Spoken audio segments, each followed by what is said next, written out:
මේ රට මගේ රට මා ඉපදුණු රට හැදෙන වැඩෙන රට මගේම මව් රට මේ රට මගේ රට ඔයාගේ මගේත් රට අපි හැමෝම හැදෙන වැඩෙන බිම හැමෝගෙම මව් රට ඉපදිච්ච භූමිය හැමෝගෙම මව් රටයි මේ ඔයාගේ මගේ මව් රටයි ජනනී ජන්ම භූමිස්ච ජනනී ජන්ම භූමිස්ච වැදූ මවත් මහ පොළවත් සමානයි.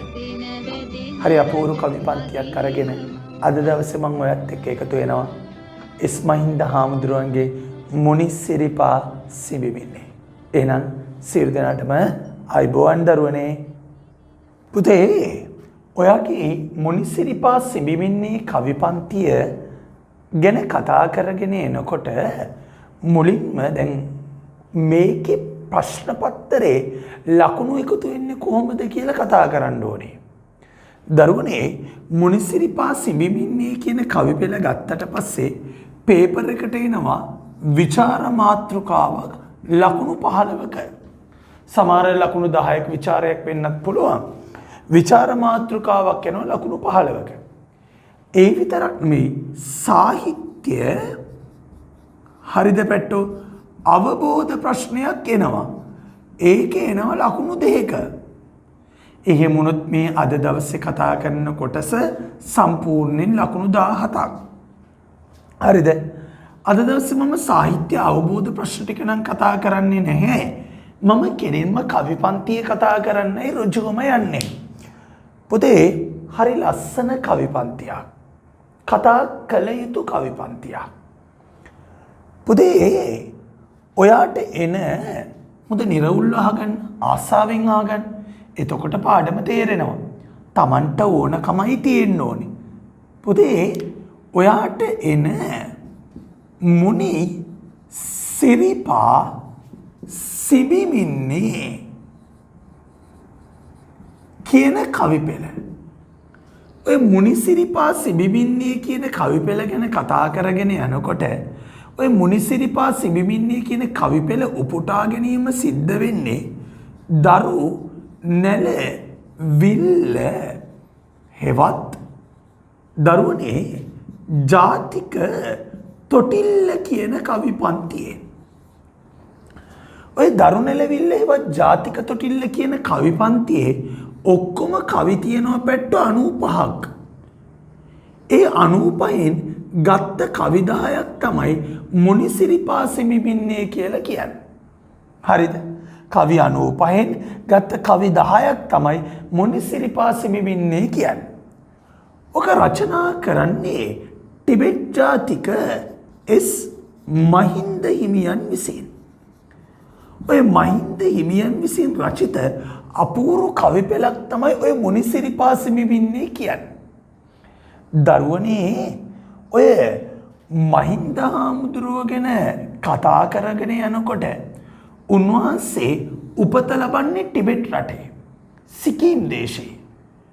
ටිබෙට් රටේ ඉපදලා බල අවුරුදු 12ක් වෙනකොට ලංකාවට ඇවිල්ලා අපේ ලංකාව ගැන රට ජාතිය ගැන හරි ආදරෙන් කැක්කුමෙන් කවි ලියපු හිමිනමක් තමයි මහින්ද හාමුදුරුවෝ. ඔන්න මහින්ද හාමුදුරුවෝ විසින් තමයි ඔය මුනිසිරිපා සිඹිමින්නේ කියලා කවි පෙළ රචනා කරන්නේ. උන්වහන්සේ අගනුවර ඉඳන් දවසක් යනවා පුතේ මහනුවර හරහා මහනුවරට ගිහිල්ලා ගන්නෝරුව හරහා යටිගල සුමනාරාමයට සුමනාරාමයට යන අවස්ථාවේදී වැඩම කරන අවස්ථාවේදී උන්වහන්සේ දකිනවා ලස්සන වෙල්ලක්. ඒකේ දකින්න ලස්සන පැලක්. උන්වහන්සේත් කියන පිරිසට කියනවා අද රාත්‍රිය මට මේ වෙල් එළිය ගත කරන්න ඕනේ කියලා. ඔය වෙලාවේ උන්වහන්සේ එදා රාත්‍රියේ වෙල් එළිය ගත කරනවා. ඔය වෙලාවේ ඒ වෙල් එළිය ගත කරනකොට ඒකේ පිරිසත් එක්ක සාහිත්‍ය විදිමින් ඉන්නකොට උන්වහන්සේ ලියනවා හරි අපූර්ව කවි පෙළක් දරුණැලවිල්ල හෙවත් ජාතික තොටිල්ල කියලා. ඒකේ කවි 95යි පැට්ටෝ. ඒ 95න් ගත්ත කවි 10ක් තමයි මුනිසිරිපා සිඹිමින්නේ කියලා කියන්නේ. හරිද? ඔය ගැන තවදුරටත් පොඩ්ඩක් කතා කරගෙන යනකොට මට මෙන්න මෙහෙම දෙයක් කියන්න ඕනේ. දරුවනේ එස් මහින්ද හාමුදුරුවෝ අයිති වෙන්නේ යුගයක් විදියට දරුවනේ කොළඹ යුගයේ වැඩි හිටි පරපුරට. මම දැන් කොළඹ යුගයේ තරුණ පරපුර ගැන කතා කරා. ඇයි මම කුඩලිගමයන්ගේ කවි ගැන කතා කරානේ? ඔයත් එක්ක හරිද? ගංගාවි සංගීතයේ කතා කරගෙන ආව නේද? හරිද? එතකොට මෙයන් එස්මයින්ද හාමුදුරුවෝ යුගයක් විදියට අයත් වෙන්නේ කොළඹ යුගයේ වැඩි හිටි පරපුරට. මොකක්ද මේ කොළඹ යුගයේ වැඩි හිටි පරපුර කියන්නේ? දරුවනේ මේ අහන්න. ඉංග්‍රීසීන්ගේ යටත් විජිත කරන කාලේ අපේ රටේ වාණිජ නගරය වුණේ කොළඹ. කොළඹ වාණිජ නගරේ වීමත් එක්කලා ඈත පිටිසර ගම්දනව්වල ජීවත් වෙන අය රැකියාව හොයාගෙන ගමින් කොළඹට ආවා. ඒ කොළඹට ආවට පස්සේ ඒගොල්ලෝ කොළඹ නගරයේ කේන්ද්‍රගත කරමින් බිහි කරා කවියක්. ඔන්න ඕකට කියනවා පුතේ කොළඹ කවිය කියලා. දැන් පටලව ගන්න එපා. කොළඹ කවිය කියන්නේ මේ කොළඹ ගැන කියපු කවිය නෙමෙයි. ඉස්සර හැමෝටම එකතු වෙන්න පුළුවන් වෙච්ච තැන කොළඹ. ඒ හින්දා ඒ කොළඹ නගරේ කේන්ද්‍රගත කරමින් බිහි වෙච්ච කවියට අපි කියනවා පුතේ කොළඹ කවිය කියලා. ඕක යුග දෙකයි පුතේ. කොළඹ යුගයේ වැඩිහිටි පරපුර සහ කොළඹ යුගයේ තරුණ පරපුර කියලා. වැඩිහිටි පරපුර කියන්නේ 1948ට පෙර බිහි වෙච්ච කවිය. ඒ කියන්නේ නිදහසට පෙර බිහි වෙච්ච කවිය. ඒ තමයි කොළඹ යුගයේ වැඩිහිටි පරපුර. කොළඹ යුගයේ තරුණ පරපුර කියන්නේ 1948ට පස්සේ බිහි වෙච්ච කවිය. දැන් අපිට එන කුඩලිගම කවිය ගංගාවි සංගීතේ එයා තරුණ පරපුර. හැබැයි මහින්ද හාමුදුරුවෝ වැඩිහිටි පරපුර.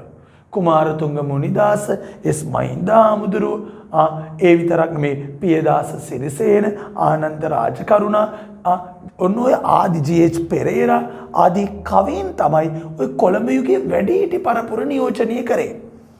ඒ කොළඹ යුගයේ වැඩිහිටි පරපුරය නියෝජනය කරපු කවියෙක් තමයි මහින්ද හාමුදුරුවෝ.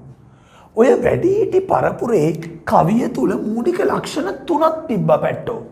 ඒ කියන්නේ ඒගොල්ලොන්ගේ කවිය නිර්මාණය වෙනකොට ප්‍රධාන අරමුණු 3ක් කේන්ද්‍රගත කරමින් තමයි කවිය නිර්මාණය වුනේ. එකක් තමයි පළවෙනි එක දරුවනේ. හරිද? එකක් පළවෙනි එක තමයි නිදහස අරමුණ වුණා. ඇයි? 1948ට පෙර අවධිය කියන්නේ අපේ රටේ ඉංග්‍රීසින්ගේ යටත් විජිතකරණයකට ලක් වෙච්ච අවධිය. ඒ කාලේ තත්කාලීන සමාජයේ මූලික අවශ්‍යතාවයක් උනේ පැට්ටෝ නිදහසනේ. එතකොට නිදාගෙන හිටපු ජාතියක් අවදි කරන්න කවියෝ උත්සාහ ගත්තා. එතකොට කොළඹ යුගයේ වැඩිහිටි පරපුරේ කවින්ගේ මූලික ලක්ෂණයක් වුණා නිදහස ගැන කවි ලිව්වා. නිදහස ගැන නිර්මාණය ගැන කතාව. හරිද? ඒක එක ලක්ෂණයක්. අනිත් එක ඉංග්‍රීසි සංස්කෘතිය වැළඳගෙන හිටිය කළු සුද්දන් පිරිසක්. ඒ කියන්නේ අපේ සිංහල මිනිස්සු ඉංග්‍රීසි කන බොන විදියට කනවා බොනවා, අඳින පළඳින විදියට අඳින්න පළඳින්න ගත්තා, හැසිරෙන්න ගත්තා. ඔන්න ඔය ඉංග්‍රීසි සංස්කෘතිය වැළඳගෙන හිටපු කළු සුද්දන් පිරිසව උපහාසයට ලක් කරා. ඒක දෙවෙනි ලක්ෂණය වුණා. තුන්වෙනි කාරණේ තමයි ඒගොල්ලෝ විශ්වාස කරා ලෝකේ වෙනස් කරන්න ඕනේ නම් ළමයා වෙනස් කරන්න ඕනි කියලා. ඒ හින්දා ළමයාව ඉලක්කගත කරමින් ඒගොල්ලෝ කවි රචනා කරා. එහෙනම් කොළඹ යුගයේ වැඩිහිටි පරපුරේ කවිය ගත්තට පස්සේ ඒගොල්ලොන්ගේ නිර්මාණ ප්‍රධාන අරමුණු 3ක් ඔස්සේ කේන්ද්‍රගත වෙනවා. එකක් නිදහස ඉලක්කගත වෙනවා. ඉංග්‍රීසි සංස්කෘතිය වැළඳගෙන හිටපු කළු සුද්දන් පිරිස උපහාසය ලක් කරනවා. 3 ළමයා ඉලක්කගත කරමින් කවිය රචනා කරන්න ගන්න. එතකොට ඔන්න ඔය 3 තමයි මූලික ලක්ෂණ 3. ඔන්න ඔය යුගයේ තමයි මහින්ද හාමුදුරුවෝ නියෝජනය කරේ. ඒ කියන්නේ කොළඹ යුගයේ වැඩිහිටි පරපුර. චුට්ටක් කොහොම ඉන්න. එහෙනම් අහන්න. මොනිසිරිපා සිඹිමින්නේ කියන කවි පෙළ ගන්නේ දරුණැලවිල්ල හෙවත් ජාතික තොටිල්ල කියන කවි පන්තියේ. ඒක රචනා කරේ ඉස්මහින්ද හාමුදුරුවෝ. ඉස්මහින්ද හාමුදුරුවෝ ඉති කොළඹ යුගයේ වැඩිහිටි පරපුරට. වැඩිහිටි පරපුර කිව්වේ මොකක්ද? ඒ කාලේ කොළඹ නගරේ කේන්ද්‍රගත කරමින් බිහිව කරපු කවිය තමයි කොළඹ කවිය. ඒක යුග දෙකයි පැත්තෝ වැඩිහිටි පරපුර සහ තරුණ පරපුර කියන්නේ. වැඩිහිටි පරපුර කියන්නේ 1948ට පෙර ඒ කියන්නේ නිදහසට පෙර බිහිවෙච්ච කවිය තමයි වැඩිහිටි පරපුර කියන්නේ. තරුණ පරපුර කියන්නේ 1948ට පස්සේ නිදහසෙන් පස්සේ බිහිවෙච්ච කවිය. ඒතර ඒ කවිය තමයි නියෝජනය කරේ මහින්ද හාමුදුරුවෝ. මං එතකොට කිව්වා වැඩිහිටි කවීන්ගේ නිර්මාණවල මූලික ලක්ෂණ 3ක් තියෙනවා. එකක් පළවෙනි එක නිදාස ඉලක්කගත කරමින් කවි ලිව්වා. ඒ එක. දෙවෙනි කාරණේ ওই කාලේ වෙනකොට මොකද නිදාස කියන යටත් විශ්ලේෂණය කපෙර අවදියේ ඒ කාලේ මූලික අවශ්‍යතාවයෙන් නිදාස ඉලක්කගත කරා. ඊළඟ කාරණේ තමයි ඉංග්‍රීසි සංස්කෘතිය වැළඳගෙන හිටියා කළු සුද්දන් පිරිසක්. ඒ කළු සුද්දන් පිරිසව උපහාසයට ලක් කරා. තුන්වෙනි කාරණේ තමයි ඒගොල්ලෝ විශ්වාස කරා ලෝකේ වෙනස් කරන්න ඕනේ නම් ළමයව වෙනස් කරන්න ඕනේ. ඒ හින්දා ළමයව ඉලක්කගත කරා Tamanගේ නිර්මාණ ඇතුළේ. දරුවෝ දැම්මට ඊළඟ පියවරට එන්න ඕනේ. ඔයාට මේ මුනිසිරිපා සිඹිමින්නේ කියන කවි පන්තියේ අරමුණ සහ හරිද වස්තු විෂය කියන සාධක දෙක කතා කර. අරමුණයි වස්තු විෂයයි කියන සාධක දෙක කතා කර. හරිද? මොකක්ද කවි පන්තියේ අරමුණ? මොකක්ද කවි පන්තියේ වස්තු විෂය?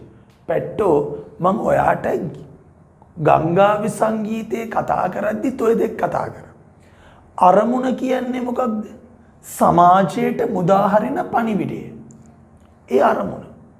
අරමුණ කියන්නේ සමාජයට මුදාහරින පණිවිඩය.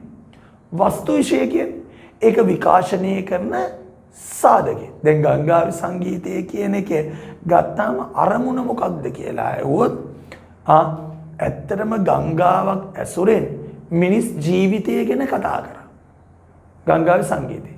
මිනිස් ජීවිතය ගැන කතා. ඒකට පාදක කරගෙන වස්තු විෂය තමයි ගංගාවක ආරම්භය ඉඳන් මහමුහුදට ගලා යන ආකාරය. වස්තු විෂය. ඒතර අරමුණ කියන්නේ සමාජයට උදාහරණ පණිවිඩය. ඇත්තට මේ කවි පන්තිය ගත්තට පස්සේ මේකේ අරමුණ මොකක්ද? මේ කවි පන්තියේ මූලික ඉලක්කය තමයි හරිද කුඩා දරුවා. කුඩා දරුවා. මේක තමයි මූලික ඉලක්කය. මේ කවි පන්තියේ මූලික ඉලක්කය කුඩා දරුවා.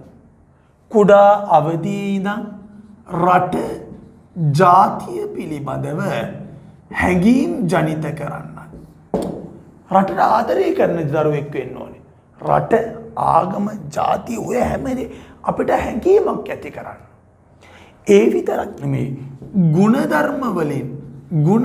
ධර්ම වලින් සපිරි දරුවෙක් නිර්මාණය කිරීම තමයි මේකේ අරමුණ. එතකොට මේ කවි පන්තියේ අරමුණ මොකක්ද කියලා ඇහුවොත් මේකේ ඉලක්කය කුඩා දරුවා. එතකොට කුඩා දරුවාට රට ජාතිය පිළිබඳව හැඟීම් ජනිත කරන්නත් ගුණධර්ම වලින් සපිරි දරුවෙකු නිර්මාණය කිරීම තමයි මේ කවි පන්තියේ මූලික අරමුණ. වස්තු විෂය ඒ කියන්නේ කවි පන්තිය විකාශනය කරන සිද්ධාමය. විකාශනය කරන්නේ දරුවෙකු නලවන නැලවිලි ගීයක ස්වරූපේ. දරුවෙක් නින්දට ආරාධනා කළ ඒ දරුවව නිදි කරවනකොට අනේ දරුවෙකු නලවන නැලවිලි ගීයක ස්වරූපෙන් තමයි කවි පන්තියේ විකාශනය වෙන්නේ. පැහැදිලි දරුවෝ. එහෙනම් ඉලක්කය කුඩා දරුවා රට ජාතිය ගැන හැඟීම් ජනිත කරන්න ගුණධර්ම වලින් සපිරි දරුවෙක් නිර්මාණය කරන්න. වස්තු විෂය තමයි දරුවෙක් නලවන නැලවිලි ගීයක ස්වරූපයෙන් තමයි කවි පන්තිය විකාශනය වෙන්නේ. එහෙනම් හරි ලස්සන කවි පෙළ. කතා කළ යුතු කවි පෙළ. සිලබස් වලට පාඩම් වලට එනවට වඩා ජීවිතේ ඉගෙන ගන්න පුළුවන් දරුවෙක් නිර්මාණය කරන කවි පෙළ. එහෙනම් මම ඔයත් එක්ක සාහිත්‍ය පසුබිම් ටික තව තියෙනවා පැට්ටෝ කතා කරන්නේ. මට අර කවි පන්තියට ප්‍රවිෂ්ඨ වෙන්න ඕනේනේ. ඒ ප්‍රවිෂ්ඨ වීම සඳහා හදාගත්ත පදනමක් තමයි මේ. පැහැදිලි? එන චුට්ටක් අහන්න. මුනිසිරිපා සිඹිමින්නේ ගත්තේ දරුණැලවිල්ල හෙවත් ජාතික තොටිල්ල කියන කවි පන්තියෙන් එස් මහින්දා හාමුදුරුවෝ රචනා කරේ. උන්වහන්සේ අයිති වෙන්නේ කොළඹ යුගයේ වැඩිහිටි පරපුරට. හරි, වැඩිහිටි පරපුර කියන්නේ 1948ට පෙර නිදහසට පෙර බිහිවෙච්ච කවිය. ඒගොල්ලෝ කවිවල මූලික ලක්ෂණ 3ක් කිව්වා. නිදහස ගැන කවි ලිව්වා, කළු සුද්දන් පිරිස උපහාසයෙන් ලක් කරා, ළමයව ඉලක්කගත කරයි. ඒගොල්ලෝ විශ්වාස කරා ලෝකෙ වෙනස් කරන්න පුළුවන් ළමයව තමයි වෙනස් කරන්න ඕනේ. ළමයා වෙනස් කරොත් ලෝකෙ වෙනස් කරන්න පුළුවන් කියලා. ඒ අරමුණෙන් කවි ලිව්වා. අදටත් පුතේ ළමා කවිය කියලා ඉතුරුලා තියෙන ගොඩාක් කවි මේ කොළඹ යුගයේ වැඩිහිටි පරපුරේ කවීන්. නිල් අහස් තලේ අගේ නෑවලා කුළු ලස්සනයි පුරා හඳේ රැස් විහිදිලා සමන් පිච්ච මල් ඒරුණු නිල් තනු කොළ පිට්ටනියක් වගේ අහස අන්න බලනු කොච්චර ලස්සනද රැට. ඔය පොඩි කාලේ කවි. රෝස මලේ නටුවේ කටු වන බබරෝම හිටු හා හා හරි හාවා කැලේ මෙතින් ආවා. ඔය පොඩි ළමයාගේ කවි. අදටත් පොඩි ළමයින්ට කියලා දෙන්න ගන්න කවි. ඒ වැඩිහිටි කවියගේ කවි.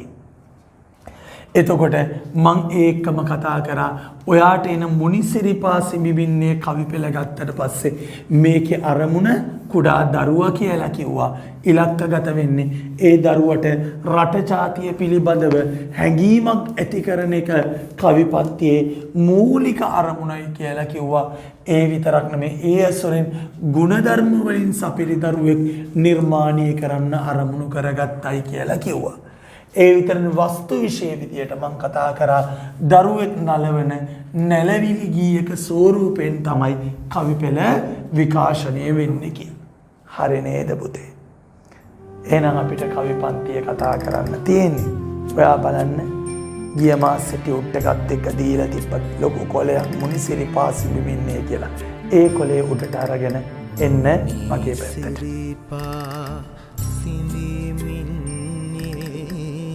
සමනොල ගිරි පෙදෙසින්නේ මද සුළඟයි මේ එන්නේ මගේ පුතා නිදියන්නේ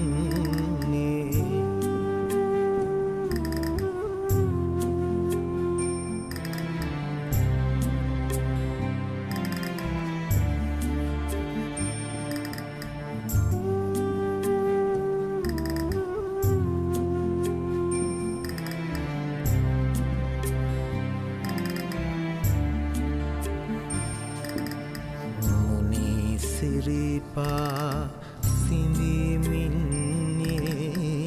සමනොල ගිරි පෙදෙසින්නේ මද සුළඟයි මේ එන්නේ මගේ පුතා නිදියන්නේ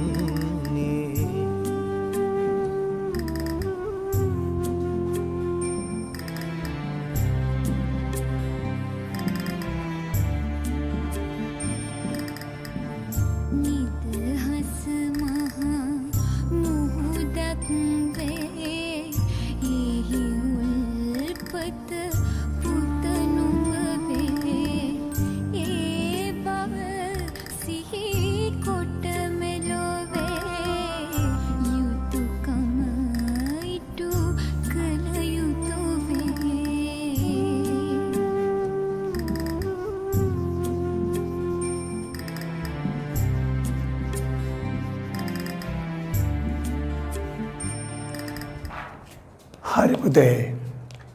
මම ඔයත් එක්ක මුල් කවි දෙක ලියාගත්තා බෝඩ් එකේ. එන්න බලන්න. ඔයාට ඒකම පසුබිමත් එක්ක මං කවිය ලියන අතර වාරේ කවිය ඇහුණා. ඔය මයි කතා කරමුද චුට්ටක්? එන්න බලන්න කියමු. මුනිසිරිපා සිඹිමින්නේ සමනොල ගිරි පෙදෙසින්නේ මත සුළඟයි මේ එන්නේ මගේ පුතා නිතියන්නේ නිදහසමා මුහුදක් වේ එහි උල්පත පුත නුබවේ ඒ බව සිහි කොට මෙලොවේ යුතුයකම ඊට කළ යුතුවේ බලන්න දරුවෝ මුනි සිරිපා සිඹිමින්නේ සමනොලගිරි පෙදෙසින්නේ මද සුළඟයි මේ එන්නේ මගේ පුතා නිදි යන්නේ මම ඔයාලට කිව්වේ කවි පන්තියේ විකාශනය වෙන්නේ කුඩා දරුවෙකු නලවන නැලවිලි ගීයක ස්වරූපයෙන් ඒ කවි පන්තියේම විකාශනය වෙනකොට කවි පන්තිය ඇතුලේ රට ජාතිය පිළිබඳව හැඟීම් ජනිත කරනවා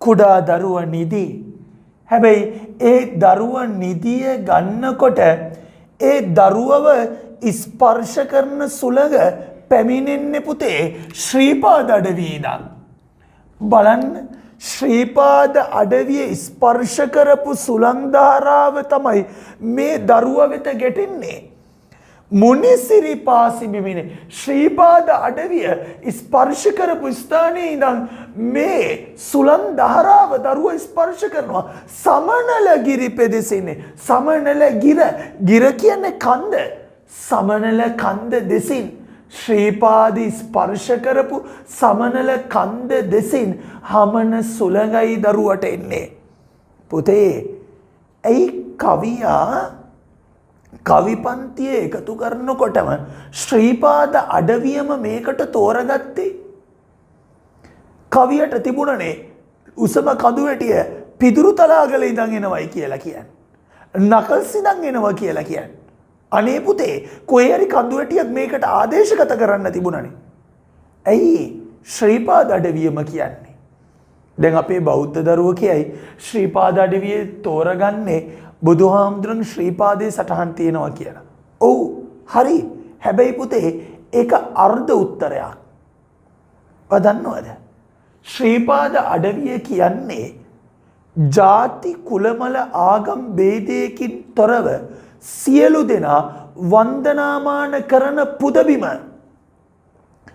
අපේ රටේ විතරක් මේ මුළු මහා ආසියාවෙම දරුවනේ ಜಾති ආගම් කුලබල ભેදයකින් තොරව සියලු දෙනාම වන්දනාමාන කරන පුදබිම තමයි ශ්‍රීපාද අඩවිය. බෞද්ධය විශ්වාස කරනවා බුදුහාමුදුරන්ගේ ශ්‍රීපාදයේ සටහන් මේ තුල තියෙනවා කියලා. ඒ විතරක් නෙමෙයි හින්දු භක්තිකයෝ විශ්වාස කරනවා ඔය තියෙන ශිව දෙවියන්ගේ පාසටහන් කියලා. ඒ විතරක් නෙමෙයි කතෝලික ක්‍රිස්තියානිය විශ්වාස කරනවා ඔය තියෙන ආදම්ගේ පාසටහන් කියලා. මුස්ලිම් වරුන්ගේ විශ්වාසත් මේ තුල ගැප් වෙලා තියෙනවා. ඒ කියන්නේ කතෝලික ක්‍රිස්තියානි ආගමයි මුස්ලිම් ආගමයි කියන්නේ දෙකක් නෙමෙයි. ඒක එකක්. මුස්ලිම් අය අල්ලා දෙවියෝ කියලා කියන්නේ කතෝලික අය දෙවියන් වහන්සේ කියලා කියන්නේ එකම කෙනෙක්. බයිබලයේ පටන් ගන්න විදියයි කුරානයේ පටන් ගන්න විදියයි දෙකම සමානයි. හැබැයි ඔය ආගම් දෙක දෙකකට කැඩෙන්නේ කතෝලික ක්‍රිස්තියානිය විශ්වාස කරනවා ජේසුව මුස්ලිම් අය විශ්වාස කරනවා නබි නායකතුමාව. ආගම් දෙක දෙපැත්තට කැඩෙන්න උන්න උතරිනුයි. හරි ලෝකයේ ඇතුලේ හරිද සමහර වෙලාවට ඔය ආගම් දෙක ඇතුලේ ගැටුමක් තියෙනවා කියනවනේ. ඒ ගැටුම තියෙන්නේ ඔය මූලාරම්භක අවස්ථාවේ මුල් අවදියේ ඉඳන්මයි. හැබැයි විශ්වාසයක් තියෙනවා ඔය තියෙන ආදම්ගේ පාසටහන් කියලා. එතකොට ශ්‍රීපාද අඩවිය කියලා කියන්නේ එක ආගමකට අයිතියක් කියන්න පුළුවන් තැනක් නෙමෙයි. ಜಾති ආගම් ඒ කියන්නේ අපේ රටේ ප්‍රධාන ආගම්වල කේන්ද්‍රගත ස්ථානය තමයි ශ්‍රීපාද අඩවිය. ඒ ශ්‍රීපාද අඩවිය ස්පර්ශ කරපු සුළඟ තමයි දරුවට එන්නේ. ඇයි ශ්‍රීපාද අඩවියම දැන් මෙතනට තෝරගන්නේ? දරුවනේ ඉංග්‍රීසීන්ගේ පාලන සමයේ ඉංග්‍රීසීන් මෙහෙම දෙයක් කරනවා. මොකක්ද? අපේ රට ભેද බින්න කරන්න ඕන වුණා.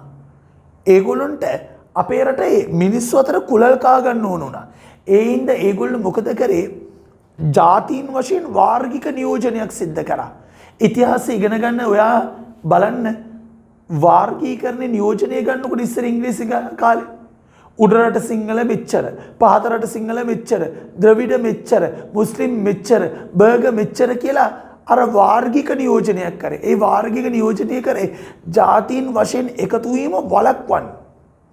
දරුවනේ නිදහස ගන්න නම් ජාතින් විදියට කුලල් කාලා හරියන්නේ නැහැ. අපේ රටේ නිදහස ගන්න නම් ඒක තත්කාලීන අවශ්‍යතාවයක්. ඒ අවශ්‍යතාවයේ උදෙසා සියලු ජාතීන් එකට ඒකරාශී විය යුතුමයි. ඒකට හොඳම ස්ථානය වෙන කොහෙවත් නෙමෙයි ශ්‍රීපාද අඩවිය. එතකොට ශ්‍රීපාද අඩවිය ස්පර්ශ කරපු සමනල කන්ද ස්පර්ශ කරපු සුළඟ තමයි දරුවා වෙත එන්නේ. ඒ තුලින් කියුනේ මොනවාද? දරුවට පොඩි කාලේ ඉඳන්ම උගන්වනවා ಜಾති ආගම් ભેද, ආගම් වලින් ભેද ඇති නොකරන සමාජයක්. අනේ පුතේ, අතක් උනාම අතක ශක්තිය එකට එකතු වෙන ඇඟිලි ටික එකට එකතු වුනාම ජාතින් විදියට විවිධ පැතිවලට වෙන් වෙලා තිබුණොත් එහෙම අනේ පුතේ අපි පිරිහෙනවා, විනාශ වෙනවා. හැබැයි අපි ගමනක් යන්න අපිට ශක්තියක් එන්න මේ ඇඟිලි ටික ඔක්කොම එකතු වෙන්න ඕනේ. ජාතින් ටික එකට එකතු වෙන්න ඕනේ. එක මිටකට එන්න ඕනේ. එතකොට අර කුඩා දරුවව නිදී ඒ දරුවා නිදාගෙන ඉන්නකොට ඒ සුළඟ ස්පර්ශ කරේ ශ්‍රීපාද අඩවිය. ඒකෙන් කියුනේ වෙන මොකක්වත් නෙමෙයි දරුවනේ, ಜಾති කුලමල ආගම් ભેදයකින් තොර සමාජයක්. වැඩේ පැහැදිලිද? තේරෙනවද? මද සුළඟයි මේන්නේ. ඇයි මේ මද සුළඟ? ඔයා නිකන් හිතන්නකො ෆෑන් එක උපරිම වැඩි වෙන්න දාලා නිදාගත්ත. විසික් වෙන්න තරම් නිදාගන්න බෑනේ. හැබැයි මද සුළඟ ගතේ තැවරෙනකොට අමුතුම සිසිලසක් දැනෙනවා. මද සිසිල මද සුළඟ හරි ප්‍රසන්නයි. එතකොට මේ දරුව ස්පර්ශ කරන්නේ මද සුළඟ. ඒකෙන් කියවෙනවා දරුවෙක් නිර්මාණය වෙනකොට අර විනාශකාරී විදියට නිර්මාණය වෙලා වැඩක් නැහැ. තව කෙනෙකුට හානිකර තත්වයකට නිර්මාණය වෙන්නේ නරකයි. දරුවෙක් මද සුළඟක් වෙන්න ඕනේ. හැමෝටම සිරිසලසක් ගෙනියන, හැමෝටම හරිද දරුවනේ ආදරයක් ඇති කරන සාධකයක් විදියට නිර්මාණය වෙන්න ඕනේ. බලන්න දරුවෝ කවි පන්තිය පටන් ගන්න කවි පෙළ ඇතුළෙම කියාගන්න දේ, කතා කරන දේ ಜಾති කුලමල ආගම් ભેදයකින් තොර සමාජයක්. මද සුළඟ, ඒ සුළඟ ඇතුලේ දරුවව නිදි කරවන්නේ. පැහැදිලිද? දැන් මේ කවි පන්තිය ගත්තට පස්සේ භාෂා ලක්ෂණ ටික කතා කරගෙන යන්නත් ඕනේ. ඒකේ භාෂා ලක්ෂණ ගැන කතා කරගෙන යනකොට එකක් කවි පන්තියේ හරිද පළවෙනි කාරණේ මාත්‍රා හරිද 12ක විරිතක් පාවිච්චි වෙනවා. ඒ විතරක් නෙමෙයි, කවි පන්තියේ ගත්තට පස්සේ දරුවෝ ව්‍යංග්‍යාර්ථයක් කවි පන්තිය ඇතුලේ ජනනය වෙනවා. ඒ විතරක් නෙමෙයි දරුවනේ, ශබ්ද රසය කවි පන්තියේ ඇතුළත් වෙනවා. මේ බලන්න නේ දැක්කද? ශබ්ද රසයක් ජනනය වෙනවා. එහෙනම් මාත්‍රා 12ක විරිත, ව්‍යංග්‍යාර්ථය, ශබ්ද රසය මතු වෙනවා. ඊළඟට කවිය මෙහෙම කියනවා: නිදහස මහ මුහුදක් වේ, එහි උල්පත පුත නුඹ වේ, ඒ බව සීකොට මෙලොවේ, යුතුයකම ඊටු කළ යුතුය. නිදහස මහ මුහුදක් වේ. දැන් දරුවා මද සුළඟේ නිදියනවා. දරුවගේ ඇස් දෙක හිමින් සැරේ පියවෙන්න පටන් ගන්නවා. ඔය අතර දරුවට කියනවා මෙන්න මේම. මේ අපේ රටේ අවශ්‍යතාවය. මේ කාලේ වෙනකොට 1948 පෙරවදිය කියන්නේ නිදහස. ඒ කියන්නේ දරුවට මේ සුපර්මෑන්ලා ස්පයිඩර්මෑන්ලාගේ කතා කියලා හරියන්නේ. දරුවට කියන්න ඕනේ රටේ අවශ්‍යතාවය. හරි දරුවට කියන්න ඕනේ රටේ තියෙන ඕනකම කියනවා නිදහස මහා මුහුදක් වේ. අර නින්දට වැටෙන දරුවා ලාවට ඇස්පිය වෙන දරුවට නිදිමත එන දරුවට රටේ අවශ්‍යතාවය කියනවා පුතේ නිදහස මහා මුහුදක්. ඒ කියන්නේ මොකක්ද? නිදහස මහා මුහුද. මුහුදේ කෙලවරක් නැහැ, පරතරක් නැහැ, අසීමාන්තිකයි. දරුවට කියනවා පුතේ නිදහස අසීමාන්තිකයි. ඒ අසීමාන්තික නිදහසයි මේ නැති වෙලා තියෙන්නේ. දරුවනේ ඔය කාලේ ඉංග්‍රීසියෙන් යටත් විජිත කරන්නේදී අපේ රටේ අසීමිත විදියට බදු මුදල් අය කරනවා. සුරාසල් විවෘත කරනවා. ඒ විතරක් නෙමෙයි දරුවනේ. හරිද? ගත්තට පස්සේ ගෙදර ඉන්න බල්ලටත් ගහනවා බලු බද්ද කියලා. අනේ අපේ රටේ නිදහසක් නැහැ මේ යටත් විජිත කරන කාලේ. තව ජාතියකට යටත් වෙලා මෙච්චර කාලයක් අනුරාධපුර යුගයේ ඉඳන් මේ කාලවකවානුව එනකොට ඉංග්‍රීසින්ගේ කාලයේ තමයි අපි වෙනත් ජාතියකට යටත් වෙලා හිටපු වැඩිම කාල පරාසය. පෘතුගීසි ලන්දේසි ලංකාවට ආවට ඒගොල්ලෝ මුළු රටම යටත් කරගන්න හම්බුනේ නැහැ. ඉංග්‍රීසින් යටත් කරගෙන වැඩිම කාලවකවානුවක් රට පාලනය කරනවා. එතකොට අර එච්චර කාලයක ගැඹුරු ඉතිහාසයක් තියෙනවා. අපි එච්චර කල් යටත් විජිතයක ලක් වෙලා නැහැ. අර දරුවට දැන් සුරංගනා කතා කියලා හරියන්නේ නැහැ. දරුවට කියන්න ඕනේ රටේ අවශ්‍යතාවය. තමන් කරන්න ඕන දේ දරුවට කියනවා නින්දට වැටෙන දරුවට පුතේ නිදහස මහා මුහුදක් නිදහස අසීමාන්තිකයි. එහි උල්පත පුත නුඹවේ. උල්පත පුතේ ගඟ ගලනකොට පොකුණක් මේ හැම දෙයකම උල්පතක් තියෙන. උල්පත තමයි පටන් ගන්න තැන. උල්පත ඔස්සේ තමයි අනිත් ඔක්කොම නිර්මාණය. සාගරයට වතුර ගෙනියන මූලාරම්භය කොයිද? උල්පත.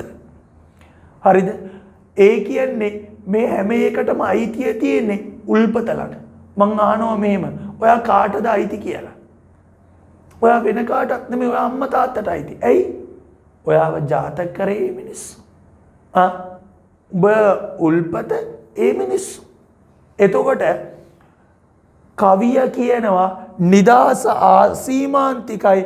එහි උල්පත පුත නුඹ. එහි උල්පත කියන්නේ අයිතිය තියෙන්නේ පුතේ ඔබට. නිදහස අසීමාන්තිකයි. ඒ අසීමාන්තික නිදහසේ අයිතිය තියෙන්නේ පුතේ උඹට. ඒ අයිතිය තමයි දැන් නැති වෙලා තියෙන්නේ. ඔබ මේ වෙනින් වගකීම් මිටු කරන්න ඕනේ. ඒ බව සිහි කොට මෙලවේ. ඔබ ඒ බව සිහි කරන්න. මේ ලෝකයේ Tamanට පැවරෙන වගකීම් ගැන සිහි කරන්න. යුතුයකම ඉටු කළ යුතුය. මේ පොළොව වෙනුවෙන් මේ රට වෙනුවෙන් අපි හැමෝටම තියෙනවා යුතුයකමක්. ඒ යුතුයකම ඉටු කරන්න ඔයයි මමයි බැඳලා ඉන්නවා. ඕකයි ඇත්ත කතාව. 1948 නිදහස හම්බුණා තමයි පෙබරවාරි 4. හැබැයි දරුවෝ ඇත්තටම ප්‍රශ්නයක් අපි නිදහස් වෙලාද කියලා. ඇත්ත කතාවනේ. අපි තාමත් කොතරද ඉන්නේ කියලා. වැඩි ඈතක ඕනේ. මට කියන්නකෝ ඔයා ඔය බලන ෆෝන් එක, ටැබ් එක, කම්පියුටර් එක ලංකාවේ හදනවද? නෑ. ගේන්නේ කොහෙන්ද? පිටරට. ඔයා ඔය අතේ තියන් ඉන්න පෑන මෙහෙද? නෑ. බොරුවට නම ගහයි ඇට්ලස් චූටි අරකයි මේකයි කියලා. චූටි අපේ නෙමෙයි බං. ඒවා අපේ දේවල් නෙමෙයි. ඔය කඩදාසි අපේ නෙමෙයි. චීනෙන් ඉන්දියාවෙන් ගේන කඩදාසි. හරි පාරට බැහැලා බලහංගෝ පාරේ යන වාහන කන්දරා ඔක්කොම පිටරට. ලංකාවේ කියලා එකක් තියෙනවා නෑ. හරි අනේ පුතේ අපේ කියලා පෙන්වන්න උඹට මට මුකුක්ම නෑ. ඇත්තනේ. ඔය වාඩි වෙලා ඉන්න පොටුව නම් ලීයෙන් හදලා නම් ඔන්න ඔය අබලෑලි ටික නම් උඹේ වෙන්නේ නැති. අනිත් ඒවා ඔක්කොම පිටරට. නැද්ද කියහන්කෝ.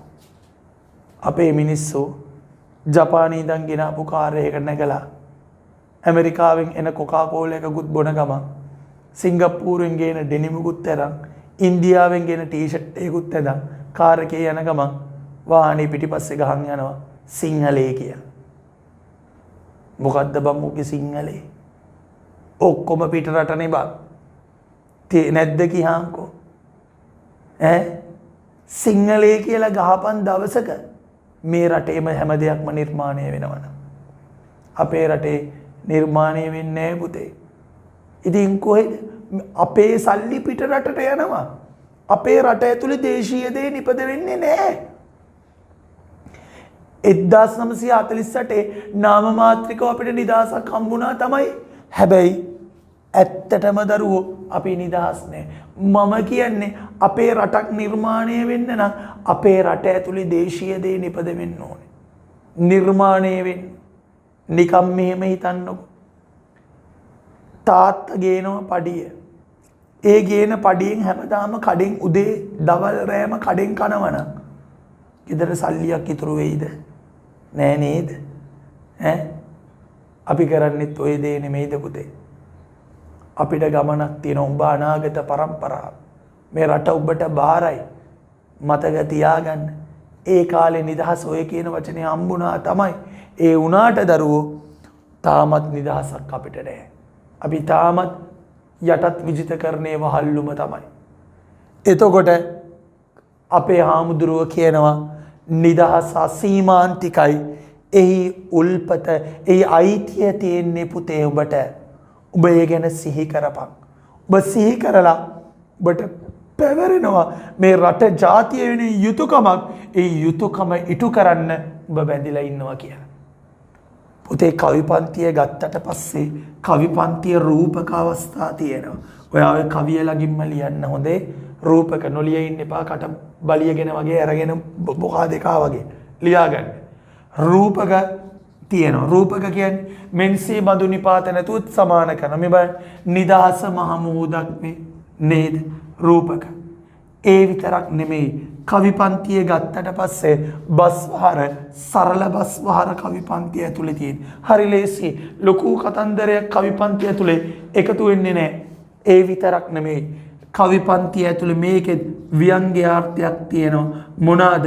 අපේ නිදහස ගැන අපි අවදියෙන් ඉන්න ඕනි කියලා. එහෙනම් ඔන්න ඔය විදියට කවිය කතා කරගෙන එනවා. පැහැදිලි නේද? එන්න මුල් කවි දෙක අපි කතා කරගෙන එමු.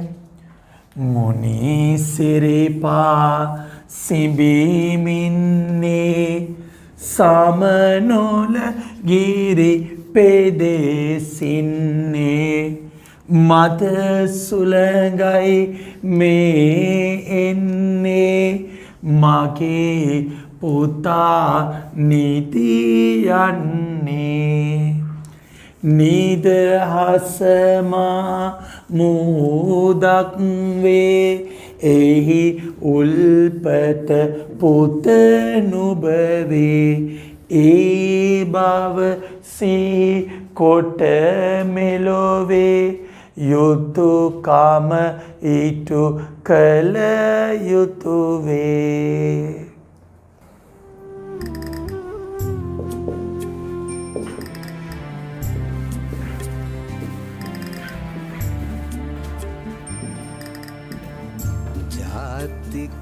රන දෙරන මතේ ගැටි වැටි මල මොහොතේ සුන්දර සුරාඹුන්ගේ හතේ නැලවෙන බව සිතනු පුතේ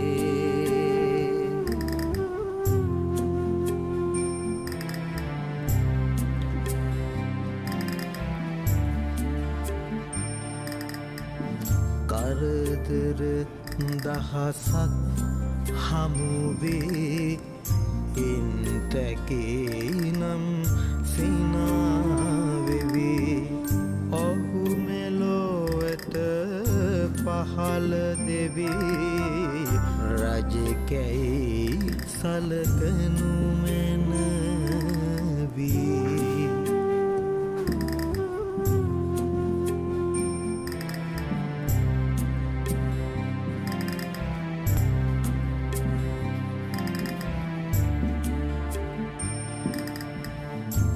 කරදර දහසක් හමුවේ ඉන්ටැකේ නම් සිනාවෙවේ ඔහු මෙලොවට පහළ දෙවේ රජකැයි සලකනු මැනවී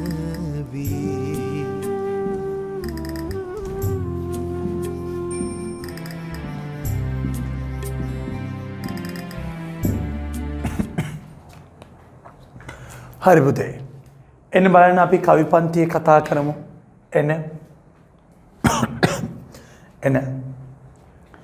ජාතිකරණ දෙරණ මතේ ගැටි වැටි මල මොහොතේ සුන්දර සුරඹුන්ගේ අතේ නැල වෙන බව සිතනු පුතේ කරදර දහසක් හමුවී ඉන්ටැකිනම් සිනාවෙවි ඔහු මෙලොවට පහළ දෙවි රජකැයි සලකනු මැනවී ජාතික රණ දෙරණ මතේ ගැටි වැටි මල මොහොතේ මට කිව්වා මේ කවි පන්තිය ලියවෙන්නේ තත්කාලීන සමාජීය අවශ්‍යතාවය පෙරදරි කරගෙන. ඒ කියන්නේ අපේ රටේ මූලික අවශ්‍යතාවය මේ කාලේ වෙනකොට නිදහසයි. දරුවනේ 1948ට පෙර අවදී බොරු කියන්න ඕනේ නැහැ මෙන්න මෙහෙම දෙයක් තියෙනවා. 1900 ඉඳන් 1948 දක්වා කාලවකවානුව ගත්තාටම අපේ රටේ පුතේ නිදහස ගැන ලොකු අරගල සිද්ධ වුණේ නැහැ. අපේ රටේ නිදහස ගන්න කියලා හිටියේ ලංකා ජාතික සංගමය. ලංකා ජාතික සංගමය කියනවා ඒක තැනක ඒගොල්ලෝ අරමුණු ප්‍රතිපත්තිවල අපිට ඉංග්‍රීසියෙන් නිදහස එපා. අපි කවදාවත් ඉංග්‍රීසියෙන් නිදහස ඉල්ලන්නෙත් නැහැ. අපිට ඕනේ ඉංග්‍රීසි කොඩිය යටතේ පාලන බලය විතරයි කියලා. ඒගොල්ලෝ කිව්වේ එහෙමයි. හැබැයි ඔයට සමගාමීව ඉන්දියාවේ මහත්මා ගාන්ධිලා නේරුලා ඒගොල්ලෝ කිව්වේ මේ අපේ රට ඉංග්‍රීසියෙන් මේ රටින් යන්න ඕනේ. අපිට නිදහස ඕනේ කියලා. ඔය කාලේ ඉන්දියාවේ මහත්මා ගාන්ධිලා නේරුලා නිදහස ඉල්ලලා හඬ නගනකොට අපේ රටේ ඔය මේ වකවානුවේ තුල නිදහස ගැන ප්‍රබල කියන්නේ අරගල සිද්ධ වුණේ නැහැ. ඔයලා අපේ නිදාගෙන හිටපු ජාතියක් අවදි කරන්න උන්වහන්සේ ඒ කියන්නේ මහින්ද ආමතුරු කවි රචනා කරනවා. උන්වහන්සේ එක තැනක කියනවා මෙහෙම කෙස්කස පවා වෙන රටවල මිනිසුන්නේ උස් නිදහස පිනිස සටනට සැරසෙන්නේ හිස් මොළ තියෙද්දිත් මේ ගැන නොතකන්නේ ඇස් ගෙඩිවලට හෙන ගහලද සියලුන්නේ බලන්න කියන දේ කෙස්කස පවා වෙන රටවල මිනිසුන්නේ වෙන රටවල මිනිස්සු කෙස්ගහක පවා නිදහස නැති වුණොත් උස් නිදහස පිණිස සටනට සැරසෙන්නේ උසස් නිදහස උදෙසා සටනට සැරසෙනවලු නිදහස ඉල්ලලා අරගල කරනවලු හිස් මොළ තියෙද්දිත් මේ ගැන නොතකන්නේ බලගේ හිස් මොළ තියෙන මේ ගැන උඹලා තකන්නේ නැද්ද හරි ආවේගශීලීව කියන ඇස් කෙටි වලට හෙන ගහලද සියලුනේ තොපේ ඇස් වලට හෙන ගහලද මේ වෙලා තියෙන නැතිවීම විනාශය වලට පේන්නේ නැද්ද ඇස් වලට හෙන ගහලද බලපියව් කියලා ආවේගයෙන් කියන්නේ අනේ දරුවනේ මේ ආමුතුරු එහෙමම කියනවා මොකක්ද අපේ රට ජාතිය වෙනුවෙන් දිවි පුදන්නන් මරණයෙන් පස්සේ උපදින්නේ දිව්‍ය ලෝකයේ කියලා බලන්න දරුවනේ හරිද ඒ කියන්නේ දැන් අපේ රට ගැන දරුවට කැකුමක් ඇති කරන්න ඕනේ දරුවට ආදරයක් ජනිත කරන්න ඕනේ දරුවට මූලික අවශ්‍යතාවයක දැන් ඉස්සෙල්ලා කවිපන්ති නිදහස ගැන කිව්වා ඒ නිදහස වෙනුවෙන් මොකද වෙන්නේ ජීවිතේ වුණත් පරිත්‍යාග කරන්න පසුබට වෙන්නේ නැහැ හරි එතකොට එතනට දරුවව නිර්මාණය කරනවා දරුවට කියනවා අපේ අවශ්‍යතාවය කිව්වා නිදහස් අවශ්‍ය බව කිව්වා රට ජාතිය දෙරණ මත ජාතිකරණ දෙරණ මතේ රට ජාතිය දෙරණ මත ගැටි වැටි මල මොති ගැටිලා වැටිලා මිය යනවනම් රට ජාතිය දෙරණ මත ගැටිලා වැටිලා මිය යනවනම් සුන්දර සුරබුන්ගිය නැලවෙන බව සිතන රණබිම මරුණේ සිංහලයෙකුනම් පපුවේ වෙඩි සලකුණ ඇත්තේ සතුරට ලයදී මිස මැරුණේ නෑ ලේ පැල්ලම් නෑ පිට පැත්තේ රණබිම මැරුණේ සිංහලයෙකුනම් රණ භූමිය ඇතුළේ සිංහලෙක් මිය ගියා නම් පපුවේ වෙඩි සලකුණ ඇත්තේ වෙඩි සලකුණ තියෙන්නේ පපුවේලු සතුරට ලයදී මිස මැරුණේ නෑ සතුරට පපුව දුන්නේ ලේ පැල්ලම් නෑ පිට පැත්තේ මොකද යුද්ධ කරනකොට ඉස්සරහට යන්නේ හරිද වෙඩිල්ල ආවනම් පපුවේ වදින්නේ හරිද රණභූමියේ සිංහලයව හොයන්න පුළුවන්ලු මොකද හේතුව වෙඩි සලකුණ තියෙන්නේ පපුවේලු කවදාවත් වෙඩි සලකුණ පිටපැත්තේ නෑ පිටපැත්තේ වෙන්න නම් හැරිලා දුවන්න ඕනේ පිටපැත්තේ නෑ රණභූමියේ සිංහලයව හොයන්න පුළුවන්ලු වෙඩි සලකුණ තියෙන්නේ පපුවේ කියලා කියනවා රණබිම ජයගනු නැතිනම් මරණය දෙකින් එකකින් ජයගත්තේ මිහි කත සිපගෙන මිය ගිය ඇත්තොයි සුරපුරයට කැද වාගත්තේ රණබිම ජයගනු නැතිනම් රණබිම ජයගන්න ඕනේ නැත්තම් මරණයක් ජයග්‍රහණයේ විරුද්ධ පදයේ පරාජය සිංහලයාගේ ශබ්දකෝෂය ඇතුලේ පරාජය කියන වචනේ නෑ රණදිපිම ජය ගන්න ඕනේ නැතිනම් මරණය දෙකින් එකකින් ජයගත්තේ මේ දෙකින් එකයි ජයගත්තේ මිහි කට සිපගෙන මිය ගියතොයි සුරපුරයට කැඳවා ගත්තේ මේ රණ භූමිය වෙනුවෙන් ලේ හලපු මිනිස්සු කැක්කුම තියපු මිනිස්සුලු මරණයෙන් පස්සේ දෙව්ලොව ඉපදුණයි කියලා කියන්නේ දරුවෝ ඒ කියන කාරණේම මෙතර කතා කරනවා බලන්න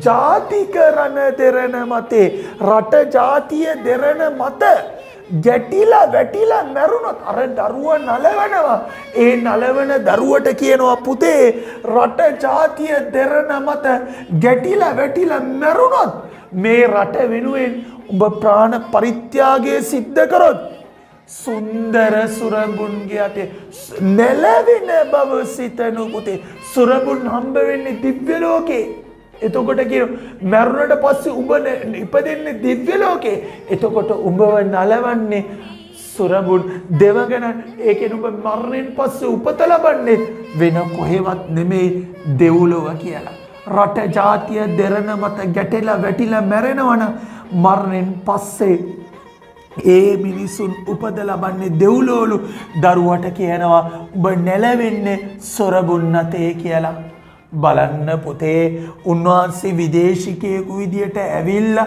අපේ රට ගැන තියෙන කැක්කුම කතා කරන වචන ඇත්තනේ රට ගැන කැක්කුමක් ඇති කරන ආදරයක් ඇති කරනවා හෘදයාංගම බවක් ඇති කරනවා දරුවනේ මේක පුංචි සිදුවීමක් කතාව ගොඩක් ඈතයි දැන් 2020 නේ පුතේ මම උසස් පෙළ කරේ 2007 අවුරුද්දේ 2007 උසස් පෙළ කරලා ඒ තුනක් අරගෙන මම ශ්‍රී ජයවර්ධනපුර විශ්වවිද්‍යාලයට තේරෙනවා 2008 අවුරුද්දේ ඒ තේරුණාට පස්සේ කැම්පස් එකේ ෆස්ට් එක ඉවරුණාට පස්සේ 2009 අවුරුද්දේ පුතේ මට කතා කරනවා කොළඹ මරදානේ සාන්ත ජෝසප් විද්‍යාලයේ ගුරුවරයෙක් විදියට එන්න කියලා උගන්වන්න. එතකොට මට තාම මතකයි අපේ මම ඉගෙන ගත්තේ සෙබස්ටියන් එකේ මොරටුවේ ඒකේ හිටපු වයිස් ප්‍රින්සිපල් තමයි ප්‍රින්සිපල් වෙලා ඒ ඉස්කෝලේට ගියේ. ගියාට පස්සේ මටත් ලොකු chance එකක් ආවා ඒ ඉස්කෝලේ උගන්වන්න. 2019 ඉඳන් 2013 වෙනකන් 9 10 11 12 නෑ 12 වෙනකන් අවුරුදු 4ක් මම ඉස්කෝලේ ගෙන්නුවා. මේ වෙච්ච දෙයක් මම මේ කියන්නේ 2009 අවුරුද්දේ අවුරුදු 11කට කලින් මගේ පන්තියේ පුතේ උගන්වන පන්තියේ දැන් හිටිය රග ගහන කොල්ලෝ 4-5 දෙනෙක්. ද සමහත හොඳ අයියත් කොල්ලෝ 4-5 දෙනෙක්. පහක් වගේ හිටිය සෙක්ෂන් එකේ මින හොඳම කොල්ලෝ ටික. මම උගන්වන පන්ති. කොමාරි මම රග මැච් එකක් දැකලා නැහැ. ඒ කියන්නේ දැකලා නැහැ කියන්නේ ඇත්තට දැකලා නැහැ පුතේ. මම ඉස්කෝලේ යන කාලෙවත් ඇත්තටම මොකද හේතුව අපි ඉස්කෝලේ ඒ දවස්වල මම දැන් කොහොමද කියලා දන්නේ නැහැ. ඒ දවස්වල රග තිබ්බේ නැහැ. හරි. ඉතින් මම රග එක දැකලා නැහැ. දවසක් ඒ කියන්නේ ටීම් එකේ කැප්ටන් හිටියේ මගේ පන්තියේ. ඒගොල්ලෝ ඇවිල්ලා තිබුණා A ඩිවිෂන් ෆයිනල්. සාමාන්‍ය රග ගහන දරුවෝ දන්නවා A ඩිවිෂන් සෙල්ලම් කරනවා කියන්නේ ලංකාවේ හොඳම ඉස්කෝල ටික. ඒකිනුත් ෆයිනල් මැච් එකක් එනවා කියන්නේ ලංකාවේ හොඳම ටීම් දෙක. කොහරි ෆයිනල් ඇවිල්ලා තිබුණේ මහනුවර ත්‍රිත්ව විද්‍යාලයයි ට්‍රිනිටි කොලෙජ් එකයි අපේ ඉස්කෝලේ. CRN FC ග්‍රවුන්ඩ් එකේ මැච් එක තිබ්බේ. මැච් එක තියෙනකොට මම කැප්ටන් හිටියේ මගේ පන්තියේ මේක මට කියනවා සර් අපි ෆයිනල් මැච් එක සර් එන්න ඕනේ බලන්න. හරි අපි මේ මැච් එක අනිවාර්යෙන් දිනනවා සර් කියලා.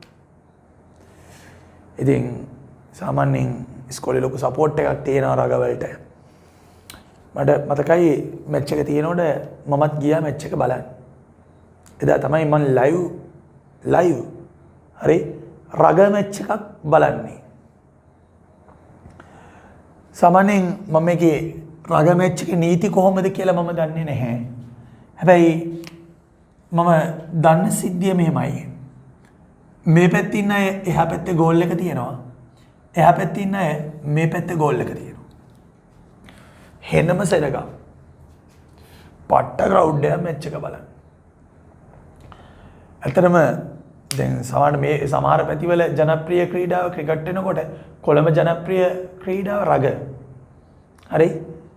ඉතින් මැච් එක පටන් ගන්න ටීම් දෙකම ආවා. හරි. ට්‍රිනිටි එකේ හිටියේ දාරානිපත සයිස් එවුන් ටික. අපේ ඉස්කෝලේ උන් එක බලනකොට අපේ උන් ටික මිටි පොඩි සෙට් එකක්. ඉතින් ෆයිනල් මැච් එක පටන් ගන්න කලින් ටීම් දෙකේ මොටිවේෂන් කරන්නේ. හරි කතා කරන්න ගත්තා. කොහොමද මේ පැත්තේ ආවේ අපි ඉස්කෝලේ කතා කරන්න ආවේ පලරන රග ගහපු කෙනෙක්. එයා කතා කරන්න අරගෙන කියනවා ඉස්කෝලේ රග පටන් ගත්ත දවස මැච් දිනපු හැටි. මේ අවුරුද්දේ මේ මැච් එක දින්න, මේ අවුරුද්දේ මේ මැච් එක දින්න. අපි මේ අවුරුද්දේ ලංකාවේ මෙතන, මේ අවුරුද්දේ ලංකාවේ මේ තැන, මේ පාර තමයි අපි ලංකාවේ පළවෙනිය වුණේ. අපි පිටම මෙහෙම වාර්තාව තියනවා. අපේ ටීම් එකට තිබ්බ මෙහෙම තැන කියලා කියනවා. අවුරුදු 17ක් යනකම් අපි කප් එක අරගෙන නැහැ. අවුරුදු 12ක් යනකම් අපි ෆයිනල් මැච් එකකට ඇවිල්ලා නැහැ. ඇත්තටම මේක ඉස්කෝලේ උඹලගෙන් ඉල්ලන උරුමයක්. ඉස්කෝලේ මේ අවුරුද්දේ මේ කප් එක උඹලගෙන් ඉල්ලන උරුමයක්. ඒ කප් එක උඹලා ඉස්කෝලේට ගෙනිච්චේ නැත්තම් උඹලා මේ ඉස්කෝලේ උන් නෙමෙයි. ඊට පස්සේ කියනවා මෙන්න මෙහෙම පුතේ මම කිව්වේ රගවල මේ පැත්තේ එහා පැත්තේ ගෝල් එක තියෙනවා මේ පැත්තේ මේ පැත්තේ ගෝල් එක තියෙනවා කියලා. අනේ දරුවෝ කියලා කියනවා එහා පැත්තේ එක්කෙනෙක් මේ පැත්තේ ගෝල් එක තියෙනවා නම් ඒ ගෝල් එක තියන්නේ අපේ මල කඳන් උඩින් කියලා. මේ පැත්තේ එක්කෙනෙක් අපේ පැත්තේ ගෝල් එක තියනවා නම් ඒක තියන්නේ අපේ මල කඳන් උඩින් කියලා. පුතේ ඇඟ හිරි වැටෙනවා පුතේ. තර මැච් එකේ දැන් උඹ අහන් ඉද්දි උඹේ ඇඟ හිරි වැටෙනවා. ඊතර හිටියනම් පුතේ ඔළුව පිස්සු වගේ. මොකද්ද වෙන්නේ කියලා හිතා ගන්න බෑ. අනේ දරුවෝ මැච් එක පටන් ගත්තා. පුතේ අපේ පැත්තේ ආයේ ටීම් එකේ උන්ට හොඳ ගෝල් ගෙනියනවා. අපි උන්ගේ එකපත ලොකු ඉඳන් ගාඩ් කරනවා පුතේ. අපේ උන්ගේ ඔළුව පැලිලා ලේනවා. බෝ මන්ට හිතා ගන්න බෑ පුතේ ස්පෝර්ට් එක. කොහොම හරි අපේ උන් පුතේ මම දන්නේ මේකේ ලකුණු වැටෙන්නේ කොහොමද කියලා. මට මතක විදියට මැච් එකේ මුලින්ම ලකුණු වැටෙනකොට උන් 0යි ඉස්කෝලේ අපේ 5යි. පුතේ මැච් එක මාර කරට කර ටීම් දෙක. අන්තිමට මැච් එක ඉවර කරන්න විනාඩි 2-3කට කලින් අපේ අය 5යි ඒගොල්ලෝ 7යි. අපේ මැච් එක පරදයි. අපේ මැච් එක පරදයි. පුතේ ඉතින් ඒක ටීම් එකක් දිනන්න ඕනේ එක ටීම් එකක් පරදිනේ සාමාන්‍ය දෙයක්. හැබැයි මගේ ජීවිතේ මෙහෙම දෙයක් දැක්කේ නැහැ. ඉතින් පෙරදුනාට පස්සේ අර කොල්ලෝ ටිකක් පුතේ ග්‍රවුන්ඩ් එකේ අඬපු විදිය. උගේ අම්මා නැති වෙච්ච කෙනෙක් වගේ උන් එක එක පුතේ අඬන්න පටන් ගත්තේ පුතේ. මට හිතා ගන්න බෑ. අතපය සමහරුන්ගේ තුවාල වෙලා බෙහෙත් දාන්න කියන මොන එකෙක් කියන්නේ. ඔයා විශ්වාස කරන්නේ මැච් එක ඒ ටීම් එක ඔක්කොම යන පස්සේ ඉස්කෝලේ ළමයි ටික ආවා. කැප්ටන් මගේ පන්තියේ සති දෙකක් විතර නම් මේක කතා කරන්නවත් නැහැ කියාම්කෝ. මම සමහරට තට්ටුවක් දාලා කියන පුතේ ඔය ගැන හිතන්න එපා අපි ඊළඟ මැච් එකම. මේක එකපාරටම කියන නෑ සර් අපි පරදයි සර් කියලා මේක ආයි අඬන්න ගන්නවා කියාම්කෝ. පුතේ මම මේ දැක්ක වෙන මොකුත් නෙමෙයි. බාන ඉස්කෝලේ තියෙන ආදරය කැක්කුම ඒ වෙන මොකුත්ම නෙමෙයි. ඉතින් රටකට නිදහසක් ගන්නකොට ඒ නිදහස ඇතුලේ මේ රටට ආදරය කරන දරුවෙක් වෙන්න ඕනේ. රට ජාතිය දෙරණ මත ගැටිලා වැටිලා මැරෙනවා නම් දරුවට කියනවා පුතේ ඔබ මරණයෙන් පස්සේ උපදින්නේ දෙව්ලොව. ඔබ නලවන්නේ සොරඹුන්. ඒක මතක තියාගනින් කියලා. බලන්න කවි පන්තිය ගත්තට පස්සේ මේකේ පැට්ටු අනුප්‍රාසය තියෙනවා. අනුප්‍රාසය. බලන්න රණ දෙරණ ගැටි වැටි සුන්දර සොරඹුන් දැක්කද? ඒ විතරක් මේ වාත්සල්‍ය රසය ජනනය වෙනවා. වාත්සල්‍ය රසය කියන්නේ වාත්සල්‍ය රසය කියන්නේ කිසියම් නිර්මාණයක් ඇතුලේ රට ජාතිය ගැන හැඟීම් ජනිත කරන වාත්සල්‍ය රසය. වාත්සල්‍ය රසයක් ඇති වෙනවා. ඒ විතරක් නෙමෙයි කවි පන්තියේ බලන්න ගොඩාක් තැන්වල පුතේ කියන වචනේ හම්බුණා නේද? මෙතන පුතේ. ඇයි ඉස්සෙල්ලා කවි පන්ති හරිද? එහි උල්පත පුත නුබවේ. ඊට පස්සේ කියන මගේ පුතා නැලවෙන්නේ. පුතා කියන වචනේ පුන පුනා යොදලා හෘදයාංගම බව වාත්සල්‍ය රසය අනුප්‍රාසය ජනනය කරලා තියෙනවා. වැඩේ පැහැදිලි. එහෙනම් නිර්මාණයේ භාෂා ලක්ෂණ. දැන් මෙතර කවි පන්තියට එන්නකෝ. මේකෙදි කියන්නේ දැන් රට ජාතිය ගැන කැක්කුමම තමයි. එන් එහා පැත්තේ මං කියවනේ ಗುಣධර්ම වලින් සපිරි දරුවෙක් නිර්මාණය වෙන්න ඕනේ කියලා. දරුවෙක්ගේ චරිතය පෞරුෂයෙන් යුක්ත චරිතයක් වෙන්න ඕනේ. ඒක හරි වැදගත්. බලන්න උන්වහන්සේ කියනවා කරදර දහසක් හමුවේ ඉන්ටකිනම් සිනාවෙවි. ඔහු මෙලොවට පහළ දෙවි රජකෙයි සලකනු මැනවි. කරදර දහසක් හමුවේ. පුතේ අපි හැමෝටම කරදර බාධක එනවා. ප්‍රශ්න එනවා. ප්‍රශ්න ආවට පස්සේ ඔලු ගෙඩිය බිත්තියට අරන් ගිහිල්ලා ගහගෙන අහන්න එපා. ඇයි දෙයියනේ මට විතරක් ප්‍රශ්න එන්න කියලා. මං කිව්වේ අපේ ජීවිතවල ප්‍රශ්න එනවා. දෙවියෝ හැම මිනිස්සෙකුටම hina වෙන්න අවස්ථාවක් දෙනවා වගේම දෙවියෝ හැම මිනිස්සෙකුටම අඬන්නත් එක අවස්ථාවක් දෙනවා. මේ ඇත්ත. හරි වැඩියෙන් වාහන තියෙනවා කියන්නේ වැඩියෙන් සතුට තියෙනවා කියන එක නෙමෙයි. ලස්සන ලොකු ගේක ඉන්නවා කියන්නේ වැඩියෙන් සතුට තියෙනවා කියන එක නෙමෙයි. උදේ අපි හැමෝටම දුක තියෙනවා. කරදර බාධක තියෙන ප්‍රශ්න එනවා. ඇත්තටද මේ මෙහෙම පාඩම ඉගෙන ගන්නවා කියන කරදරයක් නෙමෙයිද? කරදර එනවා. බාධක එනවා. දහසක්කම ඉන්ටැකිනම් සිනා වෙවි. කරදර බාධක වෙනකොට hina වෙලා ඊට මුහුණ දෙන්න. ප්‍රශ්න වලට මුහුණ දෙන්න. ඉස්කෝලේ ගුරුවරයෙක් වුණත් දඩුවමක් දෙන්නේ. ගුරුවරයාත් එක්ක කාල් මියුට දෙනවා දෙකක් මම කියාගෙන එහෙම යන්න එපා. කුටි කෑවද පාර කෑවද සතුටෙන් පාර කාලා ප්‍රශ්නයක් වුණ පැත්ත hina වෙලා ඉන්න. තව කෙනෙක් එහෙම ඒ ජීවිතේ විය යුතු දේවල්. ප්‍රශ්න එනවා, කරදර එනවා. ඒවා ඉන්නකොට සිනා වෙන්න, සතුටින් ඉන්න. ඒ කියන්නේ ජීවිතේ එපා වෙලා ඉන්න එපා. මිනිස්සුන්ටනේ පුතේ කරදර එන්නේ. නැත්තම් කාටද කරදර එන්නේ? ඔහු මෙලොවට පාල දෙවි රජකැයි සලකනු මැනේ. ඔහු මෙලොවට කියන්නේ කරදර දහසක් එනකොට hina වෙලා ඉන්න පුළුවන් නම් ඔහු හරියට මේ ලෝකෙට පාලෙච්ච මෙන්න වචනේ දෙවි රජකැයි දිව්‍ය රාජ්‍යයක්. දෙවියන්ගේ රජුරුව කවුද? සක්‍ර දෙවියෝ. අන්න වක්‍රාකාරයෙන් කියනවා.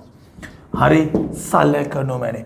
කරදර දහසක් එනකොට බාධක එනකොට ඒ බාධක වලට සිනා වෙලා මුහුණ දෙන්න පුළුවන් නම් ඕ හරියට මේ ලෝකයට පහළ වෙච්ච දිව්‍ය රාජෙක් වගේලු සක්‍ර දෙවි කෙනෙක් වගේලු දරුවට කියනවා.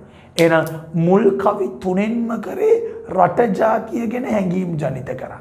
ශ්‍රීපාද අඩවිය ස්පර්ශ කරා, නිදහස ගැන කිව්වා, රට ජාතිය දෙරණ මත ගැටිලා වැටිලා කැපකිරීම කරනවා නම් ඒගොල්ලෝ සුරඹුන් අතේ නැලවෙනවා කිය. ඒ තුනේම ජාතික රට ජාතිය හැඟීම් ඇති කරනවා. ඒ විතරක් නෙමෙයි ඊළඟ කරදර බාධක මොන පරුසයන්ට පොදු දේවල්. එතකොට සිනා වෙලා මුහුණ දෙන්න කියලා කියනවා. බලන්න කවි පන්තියේ ගත්තට පස්සේ එකක් ව්‍යංග්‍යාර්ථය තියෙනවා. දිව්‍ය රාජ්‍ය කියන එකෙන් කිව්වේ සක්‍ර දෙවියෝ ගැන. අනිත් එක ගැමි වචන තියෙනවා. ඒ විතරක් නෙමේ බස් වාර සරල මේ ගැමි වචන ඉන්ටැකි දෙකත් පැහැදිලිනේ. එහෙනම් කවි දෙක කියමුද බලන්න පුතේ. එන්න ඔළුවට අරන් කියමු. ජාතිකරණ දෙරණ මතේ ගැටි වැටි මල මොහොතේ සුන්දර සුරඹුන්ගේ අතේ නැලවෙන බව සිතනු පුතේ. කරදර දහසක් හමු වී ඉන්ටැකිනම් සිනා වේවි. ඔහු මෙලොවට පහළ දෙවි රාජකැයි සලකනු මැනවි. පැහැදිලි නේද දරුවෝ? පැහැදිලිද කතා කරපු කොටස? බලමුද අපි ඊළඟ කවි ටික.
ජාතියරන් විමනක් වේ ආගම මිනි පහනක් වේ ඒ රැක ගන්නට මෙලොවේ සමත් වෙතොත් පුත නුඹ වේ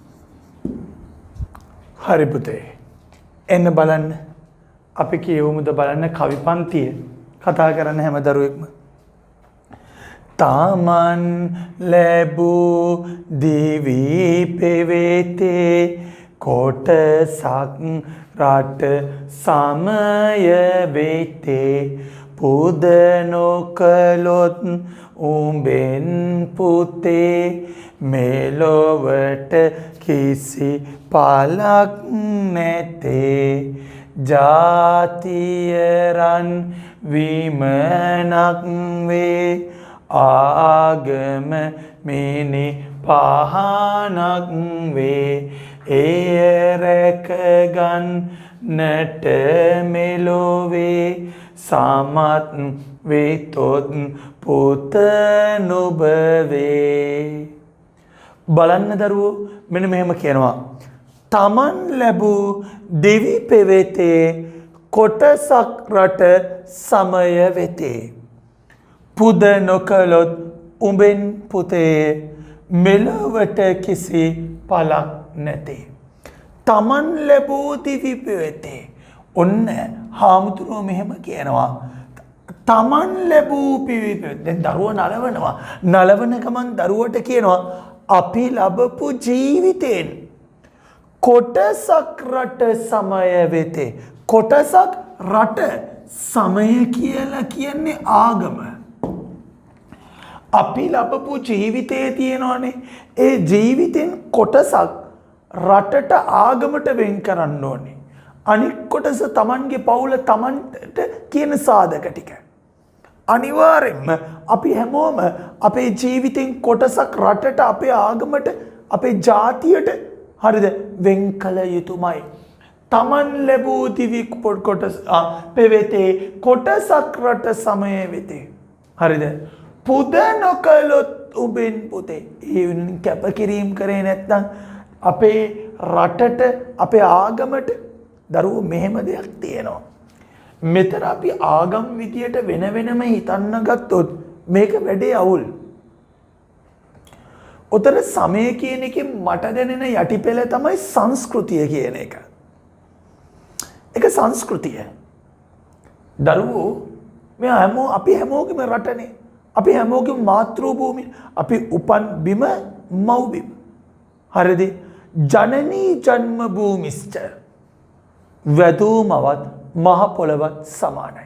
ජනනී ජන්ම භූමිස්ච වැදූමවත් මහ පොළවත් සමානයි. අම්මට දෙන්නේ මොන ගරුත්වයද? ඒ ගරුත්වය හා සමාන ගරුත්වයක් රටටත් ලබා දිය යුතුමයි. ජනනී ජන්ම භූමිස්ච. එතකොට අපේ ආමුදුරුව කියනවා අපි ලබපු ජීවිතයේ කොටසක් රටට ආගමට වෙන්න. මගේ මිත්‍ර සමය කියන ආගම තමයි. ඒ කියන්නේ මිත්‍ර කතා කරන මම දකින විදියට යටිපෙළ සංස්කෘතිය. ඔයා බෞද්ධ වෙන්න පුළුවන්. කතෝලික ක්‍රිස්තියානි වෙන්න පුළුවන්. ඉස්ලාම් වෙන්න පුළුවන්. හින්දු ආගමේ වෙන්න පුළුවන්. හැබැයි මෙහෙම දෙයක් තියෙනවා. දරුවනේ අපේ බෞද්ධ ගීතය තියෙනව නේද? බෞද්ධ ගීතය ඇතුලේ හරිද බොහෝ කවි ප්‍රමාණයක් රචනා කරපු කතුවරයෙක් තමයි මර්සිලින් ජයකොඩි පියතුමා. බෞද්ධ ගීතේ හරිද බොහෝ කවි නිර්මාණය කරපු කවිවරයෙක් තමයි මර්සිලින් ජයකොඩි පියතුමා. ෆාදර් කෙනෙක්.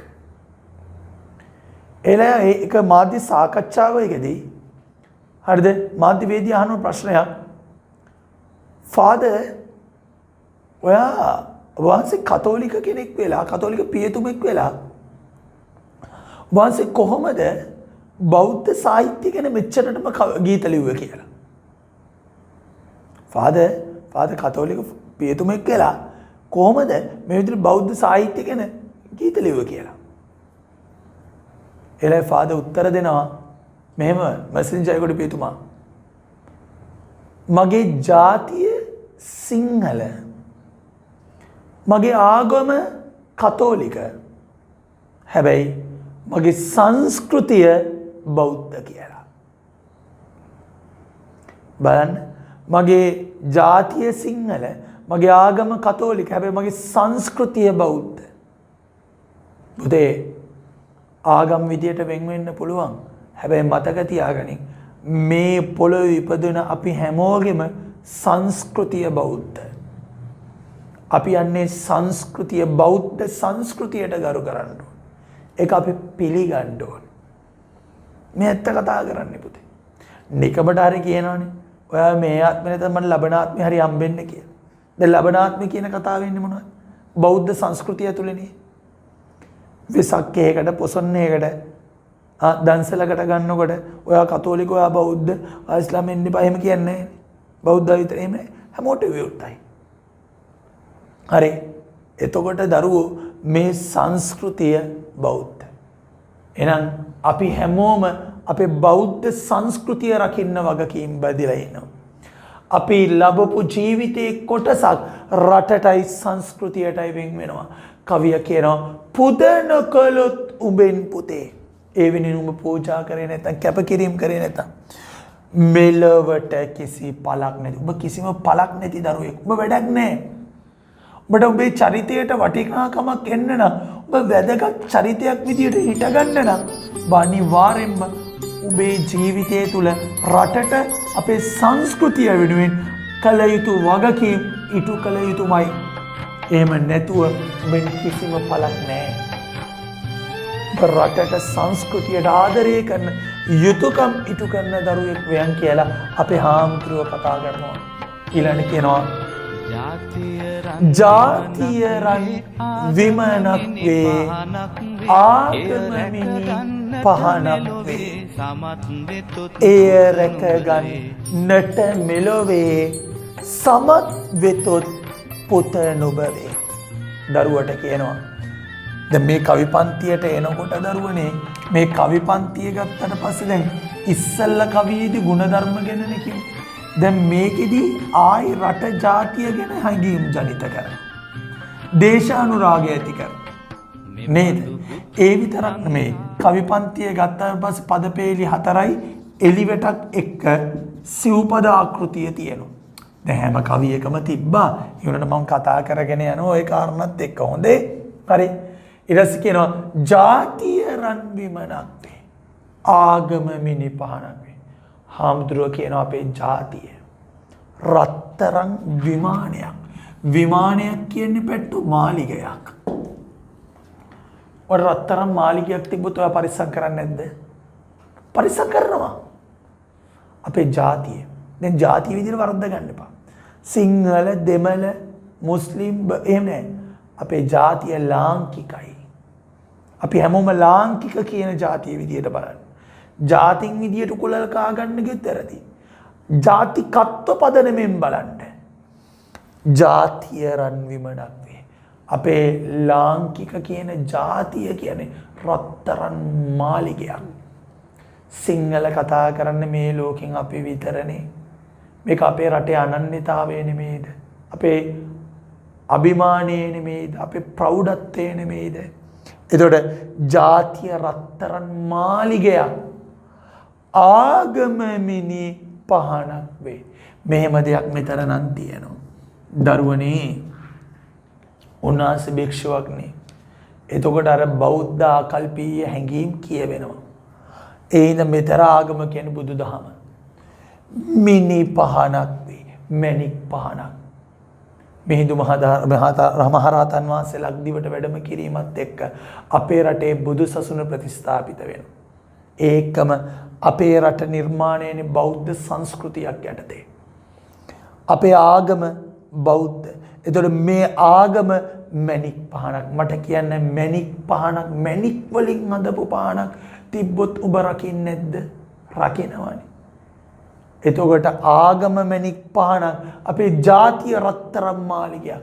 බලන්න උන්වහන්සේ විදේශිකයෙකු විදියට උපත ලැබලා ටිබෙට් රටේ ලංකාවට ඇවිල්ලා අපේ ලංකාව ගැන කැක්කුමෙන් කතා කරන හැටි.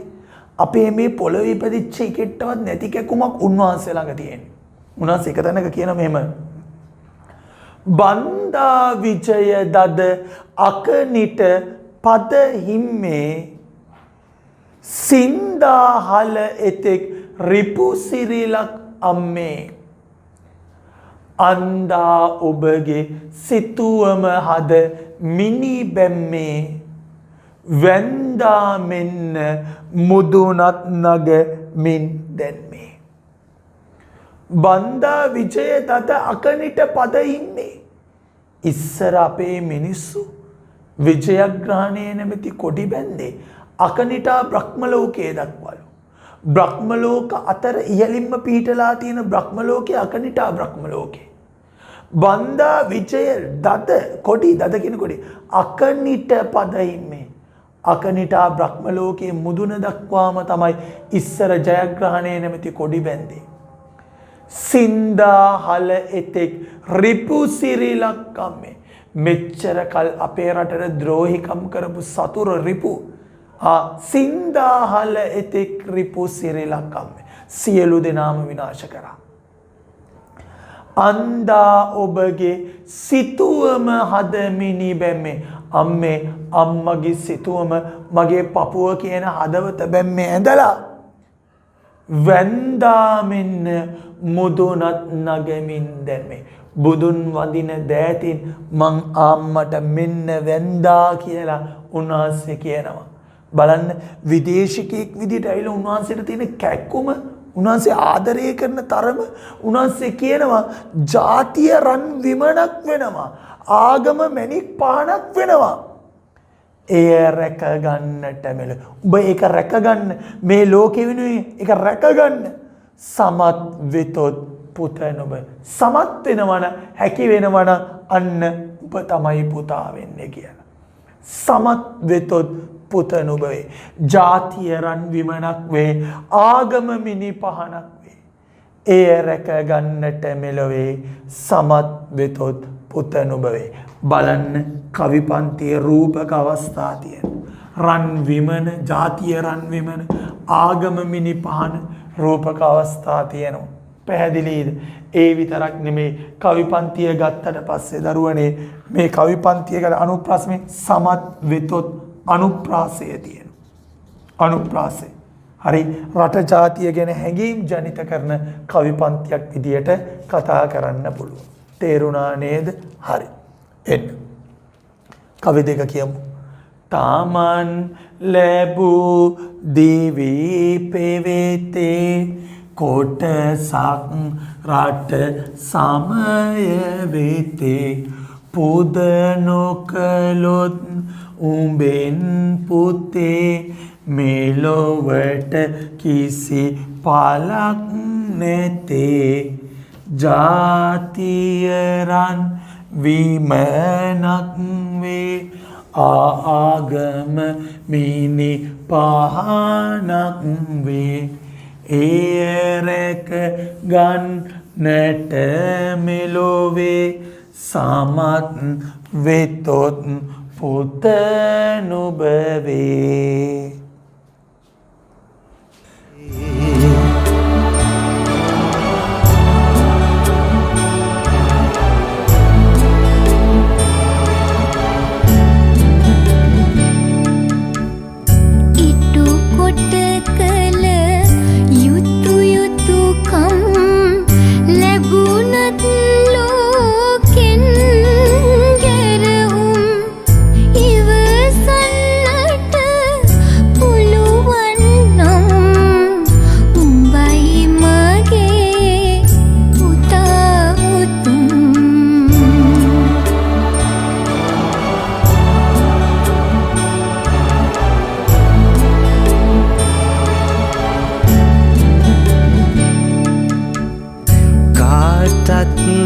හිමි පොදු දේ නම් නැති හිඟ අවහිරකම්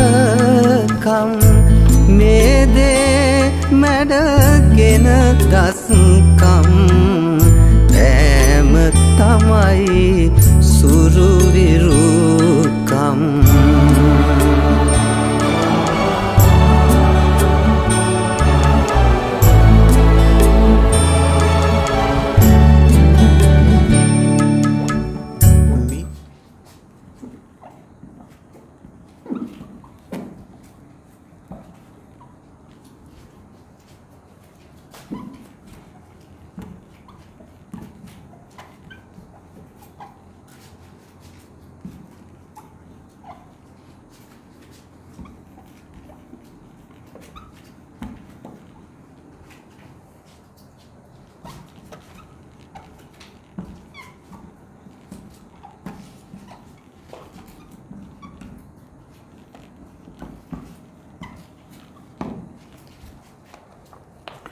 හරි පුතේ අපි එහෙනම් කවි පන්තියේ කියමු දරුවෝ එන්න ඊටු කොට කල යුතුයකම් ලැබුණොත් ලෝකෙන් ගැරහුම් ඉවසන්නට පුළුවන් නම් උඹයි මගේ පුතා උතුම් කාටත් හිමි පොදු දේනම් නැති බැරි හිඟ අවහිරකම් මේ දේ මැඩගෙන දස්කම් පෑම තමයි සුරුවිරුකම්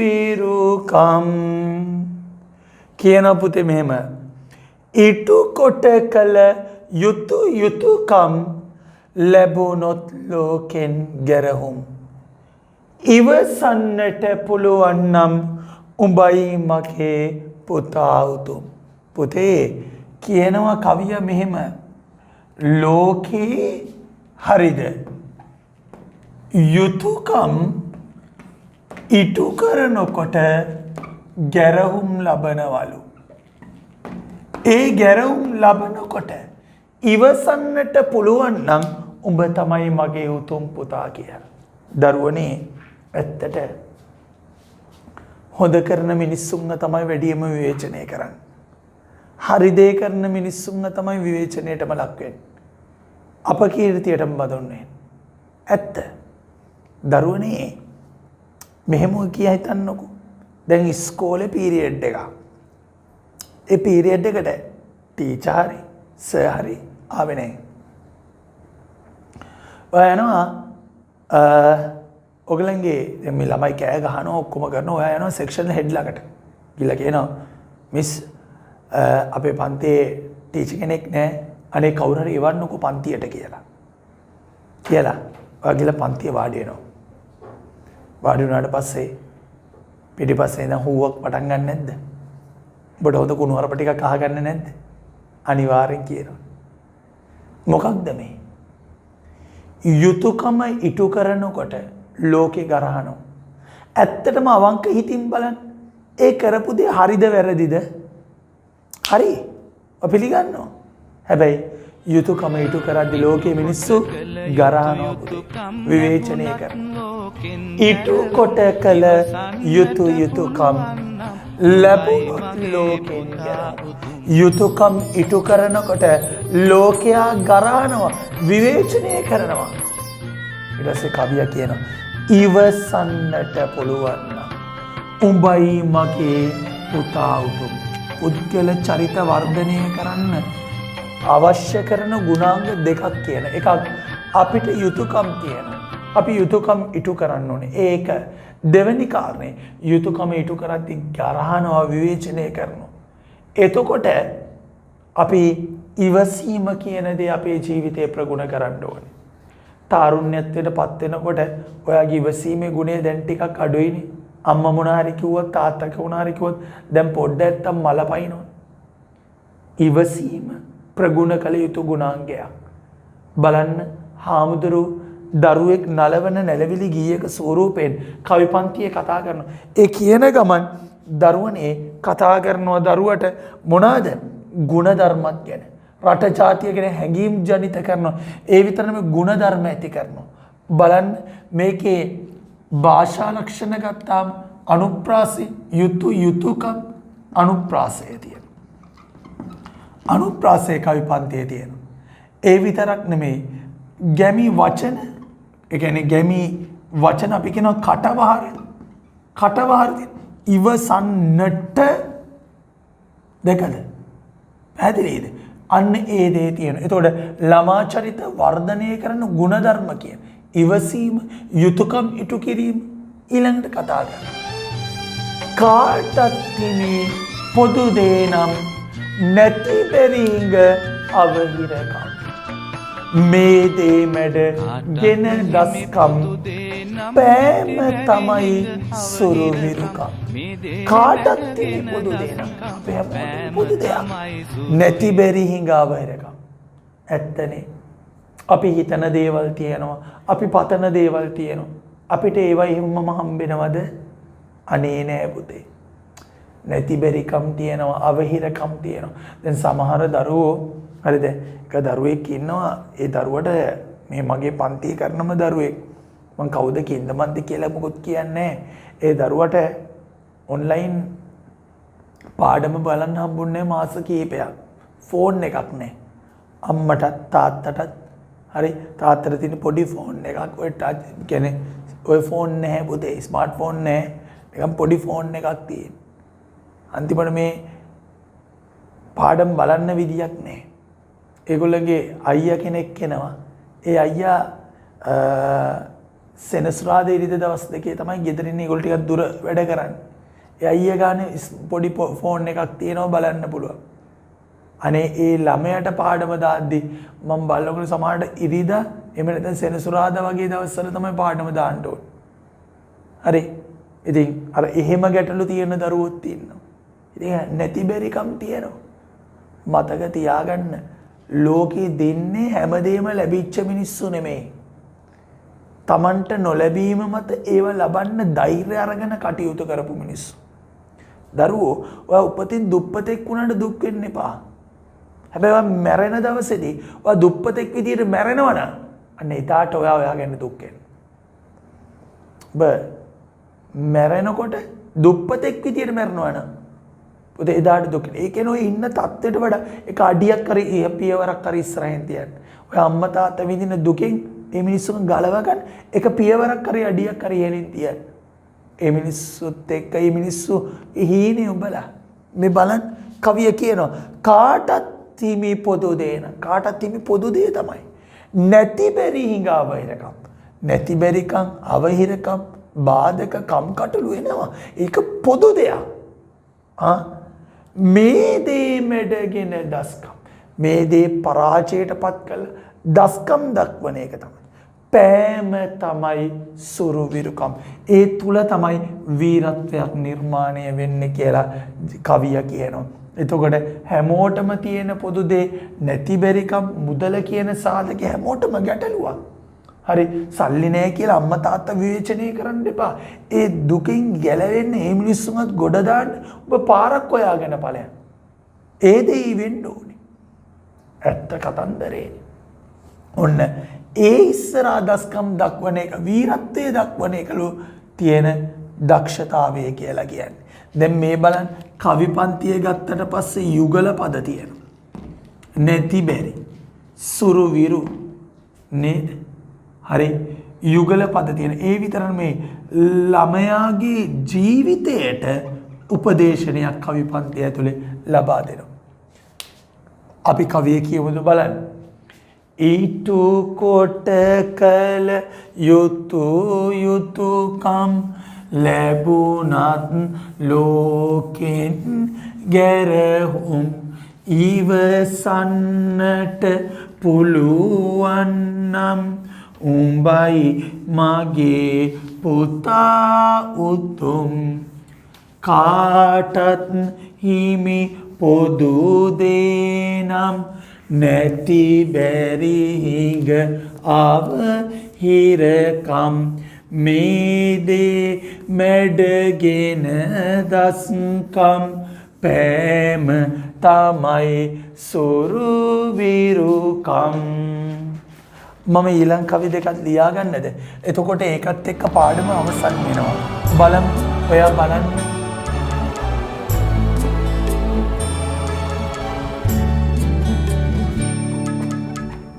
මිතුරුකමින් පෙරට එතොත් දුවිල්ලක් එක්ක වුණත් මිතුරු වේයන් පුතේ නුඹත් එයයි ලොවේ ගුණය මහත්.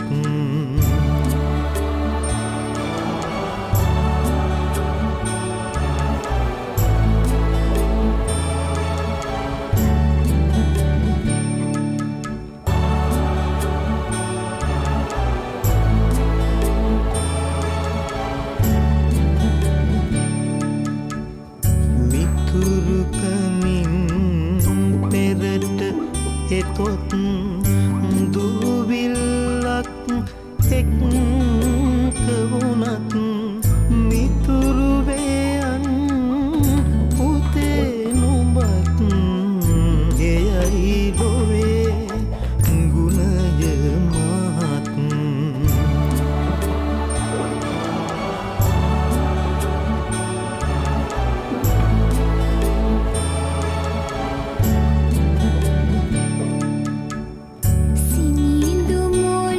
පුතේ නුඹත් එයයි ලොවේ ගුණය මහත්. සිනිඳු මොලොක් බව මලෙහි පිරිසිදු බව පිනිවිදෙහි එක් වී මා පුතු කෙනෙහි අරක් ගානේ හැම හරි පුතේ. දෙනෙහි එන්න බලන්න කතා කරමු. මිතුරු කමින් පෙරට එතොත් දුවිල්ලක් එක්ක වුණත් මිතුරු වේයන් පුතේ උඹත් එයයි ලොවේ ගුණය මහත්.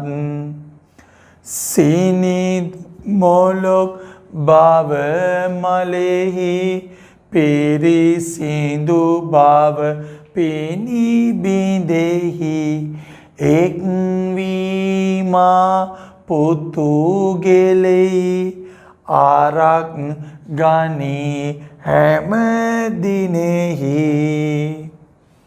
මිතුරු කමින් පෙරට එතොත් දූවිල්ලක් එක්ක වුණත්. පැට්ටෝ මේක දූවිල්ලක් කියන්නේ සංකේතයක්. සංකේත කියන්නේ එකක් අරුත් ගන්න තව එකක්. මෙතන දූවිල්ල කියලා කියන්නේ සමාජ කොන් වෙන චරිත. අඩු කුලයේ දුප්පත් අය. කවිය කියනවා හාමුදුරුවෝ කියනවා දරුවට පුතේ හරිද ඔයා වෙනුවෙන් මිත්‍රත්වයේ දෑත් දික් කරගෙන සමාජ කොන් වෙච්ච අය අසරණ වෙච්ච අය මිත්‍රත්වයේ දෑත් ගොඩ දික් කරගෙන ඔයා ළඟට ආවොත් උන් එක මිතුරුයක්. කවත් කොන් කරන්න එපා. කෙනෙක් විවේචනය කරන්න එපා. හරි? එයාගේ වගතුක හොයන්න එපා. එයාත් මිතුරුයක්. මිතුරුයන් පුතේ උඹත් මිත්‍රත්වය උඹ ගොඩනගපන්. එයයි ලොවේ ගුණය මහත්. ඒක තමයි ලෝකේ තියෙන මහත්මා ගුණය. ළමයෙක් හැදෙන්න ඕනේ හොඳ ගුණ ධර්ම ඇතුව. අනිත් එක පුද්ගල චරිතවල උඹ ඉගෙන ගන්න ඕනේ. උඹට ගරු කරනවනේ පුතේ. ඒ වගේම තමයි අනිත් චරිතවලටත් ගරු කරන්න. අනිත් චරිතවලටත් ආදරය දක්වන්න. අපිට දැනෙන වේදනාව අනිත් මිනිස්සෙටත් දැනෙනවා. ඒවා ඉගෙන ගන්න. ඇත්ත. තමන් දෙයක් පාවිච්චි කරනකොට තව දෙයක් කටයුතු කරනකොට තව කෙනෙකුට හානියක් ඇති වෙන්න දෙයක් කරන්න එපා.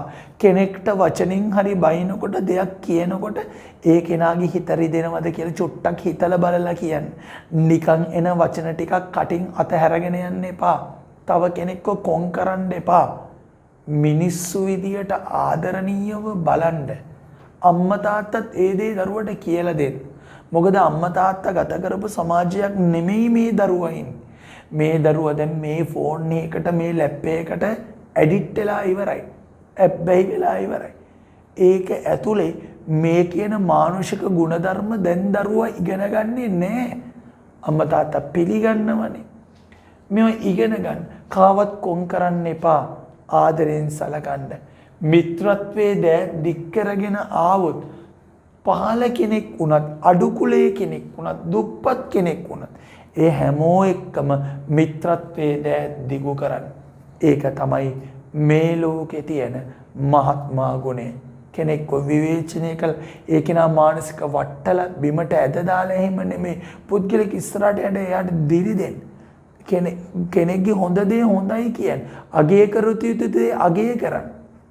හරි ලස්සනයි කියන දේ කට ඇරලා ලස්සනයි කියලා කියන්න. ඒවා වෙන්න ඕනේ දෙයක් පොතේ. අපි ළමා චරිතයක් හැදෙනකොට අන්න ඒ දේවලුත් එක්කයි හැදෙන්න ඕනේ. ඒ හින්දා දූවිල්ලක් එක්ක වුණත් අද්දික් කරගෙන આવොත් මිත්‍රත්වයේ දෑද්දික් කරගෙන ඒ කෙනාව කොන් කළා විවේචනය කළා ඒ කෙනාව පහතට ඇද දාන්න එපා. පැහැදිලි දරුවෝ. හාමුදුරුවෝ අන්තිමට කියනවා මෙහෙම සිනිඳු මොලොක් බව මලෙහි පිරිසිදු බව පිනිබිඳෙහි. චුට්ටක් මෙන්න මේ කවියට එන්න. මේ කවි පන්තියේ සංකේත තිබුණා භාෂා ලක්ෂණ ඇතුලේ. හරිද? ඒ විතරක් නෙමෙයි බස්වහර තුල තියෙන ස්වභාවෝක්තියක්. ඒ කියන්නේ කියන දේ හැමම කියන ස්වභාවෝක්තියක් තියෙන. සිනිඳු මොලොක් බව මලෙහි පිරිසිදු බව පිනිබිඳෙහි එක්වීමා පුතුගේ කෙලෙහි එක්වීමා පුතුගෙලෙහි අරක් ගනී හැමදිනෙහි. හරිද? සිනිඳු මොලොක් බව මලෙහි බුදුන්ගේ පූජාසනේ මස්තකයේ පිදෙන්නේ මලක්. ඇයි? මල පාරිශුද්ධයි, නිර්මලයි, සුගන්ධවත්, සුසිනුදුයි. පුතේ උඹත් මලක් වෙයක්. හැබැයි මලක් වෙන්න ඕනේ තැන මලක් වෙන්නත්, ගලක් වෙන්න ඕනේ තැන ගලක් වෙන්නත් උඹ පුරුදු වෙන්න ඕනේ. මලක් වගේ ගුණ යහපත්ය. මලක සුවඳ විහිදුනවා වගේ ඔබ ගුණ සුවඳින් යුක්ත දරුවෙක් වෙයක්. මලක තියෙන සුසිනිදු බව වගේ හැමෝටම ප්‍රසන්න දරුවෙක් වෙයක්. පිරිසිදු බව පිනිබිඳි. පිනිබිදුවක තියෙනව නේද පිරිසිදු බව, පාරිශුද්ධ බව. ඒ පාරිශුද්ධ බව ඇතුල් සිතේ තියෙන්නත් ඕනේ. ඇතුලාන්ත ගුණ ධර්මවල ගුණයන් වලින් අපි පාරිශුද්ධ කෙනෙක් වෙන්න. පිනිබින්දක් වගේ. පිනිබින්දක පාරිශුද්ධත්වය වගේම තමන්ගේ චරිතය තුළ ඒ පාරිශුද්ධත්වය ඇති කරගනින් දරුවෝ. එක්වීමා පුතුගෙලෙහි. ලේ කියන්නේ හදවතේ. එහෙනම් මේ මලක තියෙන සුවඳ, පිනිබින්දක තියෙන පාරිශුද්ධත්වය ඒ ඔක්කොම මගේ දරුවගේ පපුවට එකතු වෙන්න එක් වෙලා අරක් ගනී හැමදිනේ. ඒ ගුණාංග අරක් ගන්න සදාකල්මේම නවතින්න කියලා අපේ හාමුදුරුවෝ හරි ආදරෙන් ඉල්ලා සිටිනවා. බලන්න. සිනිඳු මොලොක් බව මලේ. මලක තියෙන සුසිනිදු බව, ප්‍රසන්න බව, සුවඳවත් බව, ආදරණීය බව, පිරිසිදු බව පිනිබිඳෙහි. පිනිබින්දක තියෙන පාරිශුද්ධත්වය, පවිත්‍රත්වය ඒ සියල්ල එක්වීමා පුතුගෙලෙහි. ඒ ගුණාංග ඔක්කොම මගේ දරුවගේ හදවතේ එකතු වෙලා අරක් ගනි. සදාකාලිකම නවතින්න කියලා, හැමදිනේම අරක් ගන්න කියලා හාමුදුරුවෝ ප්‍රාර්ථනාවක් සිද්ධ කරනවා. බලන්න හරි ලස්සන කවි පන්තියක්.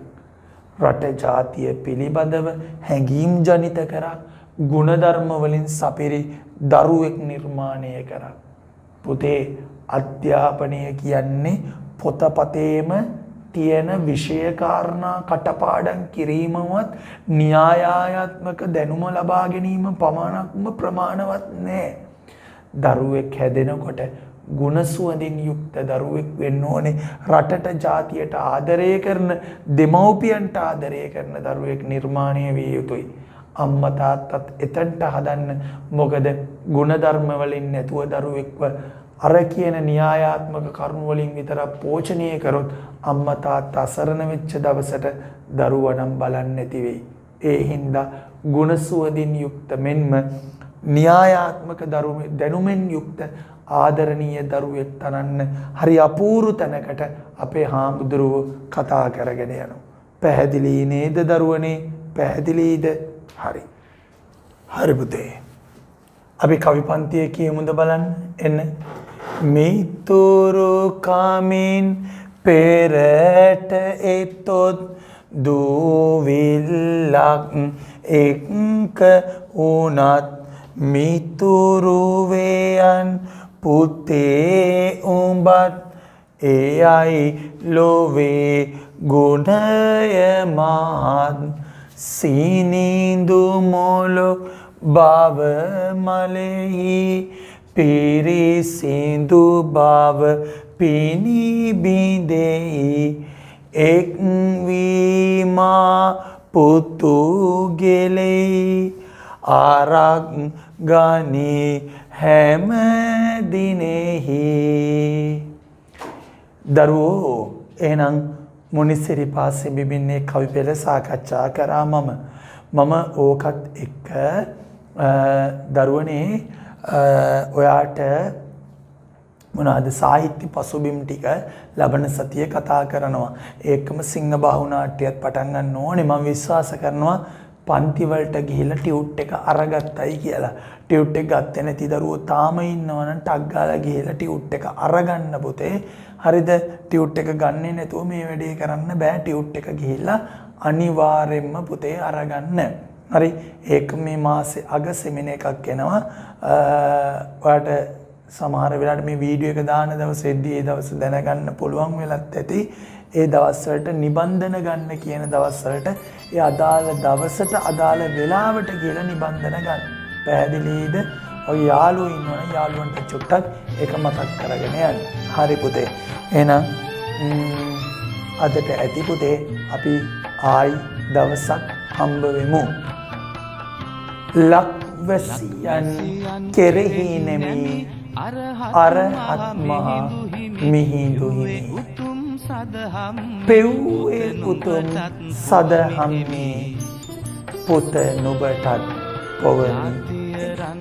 එහෙනම් පුතේ අපි ගිහිල්ලා එන්න.